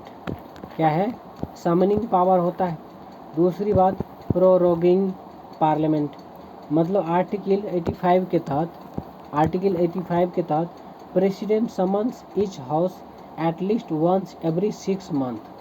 ठीक है, प्रेसिडेंट जो है ना, ईच हाउस को 6 मंथ के अंदर कम से कम, ठीक है, एटलीस्ट वंस 6 मंथ में एक बार जो है ज़रूर बुलाता है। ठीक है। दूसरी बात एंड कैन प्रोरोग, जिसको हम टर्मिनेट कहते हैं, ठीक है, अ सेशन, ठीक है, तो वो सेशन को टर्मिनेट कर सकते हैं। ये पावर आर्टिकल 85 के तहत जो है मिलता है प्रेसिडेंट के पास। ठीक है। दूसरी बात जो क्या कहते हैं, संसद को बुलाना, मतलब जो संसद होते हैं उसको बुलाना और उसका सत्र समाप्त करना राष्ट्रपति की फॉर्मल पावर है। क्या है, फॉर्मल पावर है, समझे। लेकिन पीएम की सलाह पर होती है वो चीज़, ये चीज़ ध्यान रखना, पीएम की सलाह पर होती है। उसके बाद जो है डिसोल्यूशन ऑफ लोकसभा, क्या है, dissolution of Lok Sabha, dissolution of Lok Sabha. अब यहाँ समझिएगा, only president can dissolve Lok Sabha on advice of PM. क्या है, only president can dissolve Lok Sabha, केवल और केवल प्रेसिडेंट जो है लोकसभा को डिसॉल्व कर सकता है on the advice of PM. किसके एडवाइस पर, पीएम के एडवाइस पर, ये चीज़ ध्यान रखना चाहिए। उसके बाद address to parliament, address to parliament, ये समझिएगा, एड्रेस टू पार्लियामेंट। अब यहाँ देखिए, address to parliament, address to parliament, ठीक है, एड्रेस टू पार्लियामेंट। अब समझिएगा, first session after each general election, first session each year, president address both house, joint sitting, standing government's policy, ठीक है, और laying of reports, report of CAG, finance commission, UPSC etcetera are laid before parliament by president, ये चीज़ है। फिर assent to bills, क्या है, assent to bills, assent to bills. अब समझिए, है ना, no bill can become law without president assent, कोई भी बिल जो है लॉ नहीं बन सकता है, कोई भी बिल जो है ये लॉ में कन्वर्ट नहीं होगा जब तक प्रेसिडेंट की असेंट नहीं मिलता है, ठीक है, जब तक प्रेसिडेंट की असेंट नहीं मिलता है तब तक, ठीक है। कैन बी गिवन असेंट, है ना, असेंट दिया जा सकता है, विद होल्ड किया जा सकता है, and withhold assent, return bill को रिटर्न किया जा सकता है। इफ़ नॉट मनी बिल ना हो तो बाकी बिल को रिटर्न किया जा सकता है फॉर रिकन्सिडरेशन, किसके लिए, रिकन्सिडरेशन के लिए। अब आता है जॉइंट सीटिंग, क्या आता है, जॉइंट सीटिंग। अब यहाँ समझिएगा जॉइंट सीटिंग में क्या है, ठीक है। अब देखिए, joint sitting can summon both house for joint sitting, article 108 के तहत, किसके तहत, 108 के तहत, ठीक है। अब फाइनेंशियल पावर की अगर बात करें तो देखिए, फाइनेंशियल यहीं लिख देता हूँ, फाइनेंशियल पावर की अगर बात करें तो annual financial statement, article 112, union budget presented in parliament on behalf of president, ठीक है। फिर मनी बिल्स में can be introduce only on president recommendation, article 110, ठीक है, केवल और केवल प्रेसिडेंट के रिकमेंडेशन पर वो क्या हो जाएगा, इंट्रोड्यूस किया जाएगा, ठीक है। फिर कंटीजेंसी फंड ऑफ इंडिया, क्या है, contingency fund of India, president authorise withdrawals for urgent expenditure, ठीक है। फिर finance commission, president constitute finance commission every 5 year, article 280 के तहत, ठीक है, तो ये चीज़ ध्यान रखना है। फिर जुडिशियल रिव्यू पावर अगर बात करें, जुडिशियल पावर तो अपॉइंट कर सकता है चीफ जस्टिस और other supreme court high court जज को, है ना, कैन रिमूव जज एज पर प्रोसीजर के हिसाब से उसे जज को हटा भी सकते हैं। फिर आर्टिकल 143 के तहत, 143 के तहत, ठीक है, president can seek advisory opinion of supreme court, supreme court का एडवाइजरी ओपिनियन जो है ले सकते हैं प्रेसिडेंट, ठीक है। ये 143 के तहत जो है उसके पास है पावर। फिर आर्टिकल 72 के तहत जो है पार्डनिंग, इसमें 72 में जो है पार्डनिंग पावर की बात होता है, ठीक है, जिसको अलग से क्या है, कवर्ड सेपरेटली, ठीक है। अब ये चीज़ है। अब यहाँ देखिए इमरजेंसी पावर है, क्या है, इमरजेंसी पावर, इमरजेंसी पावर के अंदर ये कहा जाता है कि प्रेसिडेंट के पास 3 प्रकार की इमरजेंसी पावर होती है। पहली बात तो नेशनल इमरजेंसी, आर्टिकल 352, है ना, जब भी वार, एक्सटर्नल एग्रेशन, आर्म्ड रिबेलियन, ये सब हो जाए तो आर्टिकल 352 के तहत प्रेसिडेंट के पास पावर है कि इसका इफेक्ट ये है कि सेंट्रल कंट्रोल में आ जाता है, या फिर सेंट्रल का कंट्रोल जो है इंक्रीज हो जाता है। फंडामेंटल राइट आर्टिकल 19 का जो है सस्पेंडेड ऑटोमेटिकली, 19 जो ऑटोमेटिकली सस्पेंड हो जाता है। फिर parliament can legislate on state list, जो भी स्टेट लिस्ट है उसको भी पार्लियामेंट ही क्या करेगा, लेजिस्लेट करेगा, ठीक है। तो ये सब चीज़ है। फिर प्रेसिडेंट रूल आर्टिकल 356 की अगर बात करो तो यहाँ पर failure of constitutional machinery in state, यहाँ पर देखिए स्टेट इफेक्ट की अगर बात करो, स्टेट लेजिस्लेचर सस्पेंडेड या डिजॉल्व हो जाता है। क्या हो जाता है, स्टेट लेजिस्लेचर सस्पेंडेड या डिजॉल्व हो जाता है। फिर president administered through governor, president जो है एडमिनिस्टर्ड होता है किसके थ्रू, गवर्नर के थ्रू। फिर फाइनेंशियल इमरजेंसी आर्टिकल 360 की बात करो, किसकी, प्रेसिडेंट एडमिनिस्टर्ड थ्रू गवर्नर, ये चीज़ है। फिर फाइनेंशियल इमरजेंसी आर्टिकल 360। फिर थ्रेट टू फाइनेंशियल स्टेबिलिटी, क्या है, threat to financial stability effect की बात करोगे तो salary reduction of official including जज, centre control over state finance, फिर ये सब चीज़ें हैं। फिर जो है यहाँ veto power of the president होता है, क्या होता है, वीटो पावर ऑफ प्रेसिडेंट। देखिए यहाँ भी अलग अलग टाइप का वीटो पावर है। एब्सोल्यूट वीटो, जिसको विदाउट एसेंट कम्प्लीटली, ठीक है, विदहोल्ड एसेंट कम्प्लीटली। दूसरी बात suspensive veto, return bill parliament can pass again, ठीक है। फिर तीसरी इसको सस्पेंसिव वीटो कहते हैं। Pocket veto, take no action indefinitely, ठीक है, अनंत टाइम के लिए जो है उस पर कोई एक्शन नहीं लेना, दैट इज पॉकेट वीटो, ठीक है, ये चीज़ है। अब देखिए pardoning power of the president article 72, जिसमें हम अलग अलग टाइप की पार्डनिंग होता है। जैसे एक तो पार्डन हो गया जिसमें कंप्लीट फॉरगिवनेस की बात होती है। दूसरी बात कम्यूटेशन, ये भी एक तरह का पार्डनिंग पावर ही है, जिसमें change punishment to lighter form, अगर मान के चलिए लाइटर फॉर्म ऑफ वो है क्या कहते हैं गलती है तो उसको हम पनिशमेंट को चेंज किया जा सकता है, ठीक है। फिर रिमिशन की बात करेंगे, कम्यूटेशन में तो यही करते हैं, चेंज पनिशमेंट को चेंज कर देते हैं, ठीक है, ये है। दूसरी बात रिमिशन, रिड्यूस पनिशमेंट ड्यूरेशन, जो रिमिशन है उसमें क्या करते हैं, रिड्यूस कर देते हैं पनिशमेंट के ड्यूरेशन को, ठीक है, जैसे 2 साल के लिए तो 1 साल कर दिया, तो 6 महीने कर दिया, ऐसा कुछ।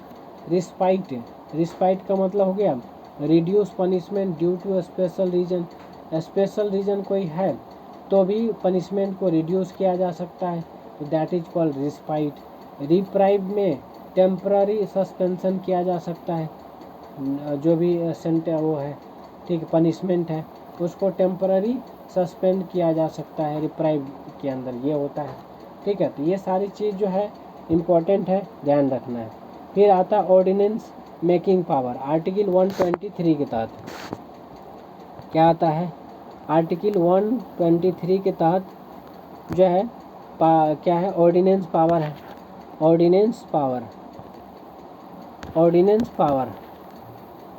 ऑर्डिनेंस मेकिंग पावर आर्टिकल 123 के तहत, किसके तहत, 123 के तहत ऑर्डिनेंस पावर मिलता है प्रेसिडेंट को। When parliament not in session, president जब पार्लियामेंट सेशन में नहीं होता है, प्रेसिडेंट कैन प्रोमलगेट ऑर्डिनेंस, ठीक है, तब क्या कर सकता है, प्रेसिडेंट कैन प्रोमलगेट ऑर्डिनेंस, ठीक है। दूसरी बात, president has some force as act of parliament, ठीक है, but must be approved within 6 weeks of reasonably, ठीक है, ये चीज़ ध्यान रखना है। फिर जो है आर्टिकल और ये सब चीज़ें ध्यान रखना है, ऑर्डिनेंस पावर वो, ठीक है। अब देखिए removal of president, impeachment process article 61 के तहत जो है इसको किया जाता है, इम्पीचमेंट प्रोसेस, ठीक है। अब समझिएगा, जो वायलेशन ऑफ कॉन्स्टिट्यूशन, अगर मान के चलिए किसी भी तरह का वायलेशन किया जाता है प्रेसिडेंट के द्वारा, तो उस कंडीशन में जो है उसको क्या किया जाए, उसके लिए प्रोसेस है। प्रोसेस क्या है, पहला चीज़ तो ये है कि resolution in either house 14 days notice होना चाहिए, ठीक है, 14 डेज बिफोर जो है नोटिस होना चाहिए, और वो दोनों हाउस से रिजोल्यूशन होनी चाहिए, रिजोल्यूशन इन आइदर हाउस, ठीक है, दोनों हाउस में रिजोल्यूशन होना चाहिए, passed by 2/3 majority of total membership. तीसरी बात, investigated by the other house. चौथी बात, if both house pass president removed, क्या है, अगर दोनों हाउस में पास हो जाता है तो प्रेसिडेंट को क्या किया जाएगा, रिमूव्ड किया जाएगा। क्लियर है, तो ये चीज़ है, आप समझ गए होंगे, ठीक है। अब बात करते हैं कुछ इम्पोर्टेंट केसेस और प्रेसिडेंट की, ठीक है। तो देखिए R Venkataraman case, re election possible any number of times. दूसरी बात, Kesavananda Bharati case, president bound by council of minister advice. तीसरी बात ये चीज़ है, तो इसको ध्यान रखना है। सबसे पहले आर वेंकटरमन केस, जिसमें री इलेक्शन पॉसिबल है ना, मतलब बताया गया कि री इलेक्शन जो है पॉसिबल है और कितने भी नंबर ऑफ टाइम्स जो है बन सकते हैं।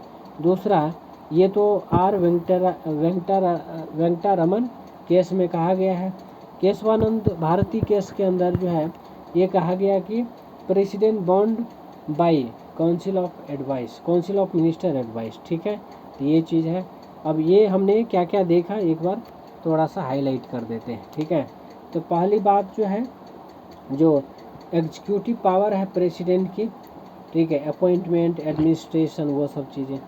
फिर लेजिस्लेटिव पावर भी है, समन, असेंट, एड्रेस। फिर financial power, budget, money bill, finance commission, judicial appoints जज, advisory opinion, emergency article 352, 356, 360, veto power, absolute, suspensive pocket. फिर पार्डनिंग पावर है, ठीक है, कम्यूटेशन, ये सब डिप्राइव जो भी है, ठीक है। ऑर्डिनेंस पावर आर्टिकल 123 के तहत। अब कुछ क्वेश्चंस देख लेते हैं ताकि आपको अच्छे से समझ में आ जाए। Which article empowers the president to promulgate ordinance, article, answer है आर्टिकल 123। दूसरा क्वेश्चन है, which type of veto is not available to the president in case of constitutional amendment bills, so answer है all veto powers president must give assent, है ना, all veto powers president must give assent. तीसरा question है, under which article can the president seek the advisory opinion of the supreme court, article 143। Question number 4 है, which type of emergency affected fundamental rights under article 19 automatically, so ये है आपका national emergency under article 352, ठीक है। Next question है, what is the minimum age to be elected as the president of India, answer है 35 years. Thank you so much.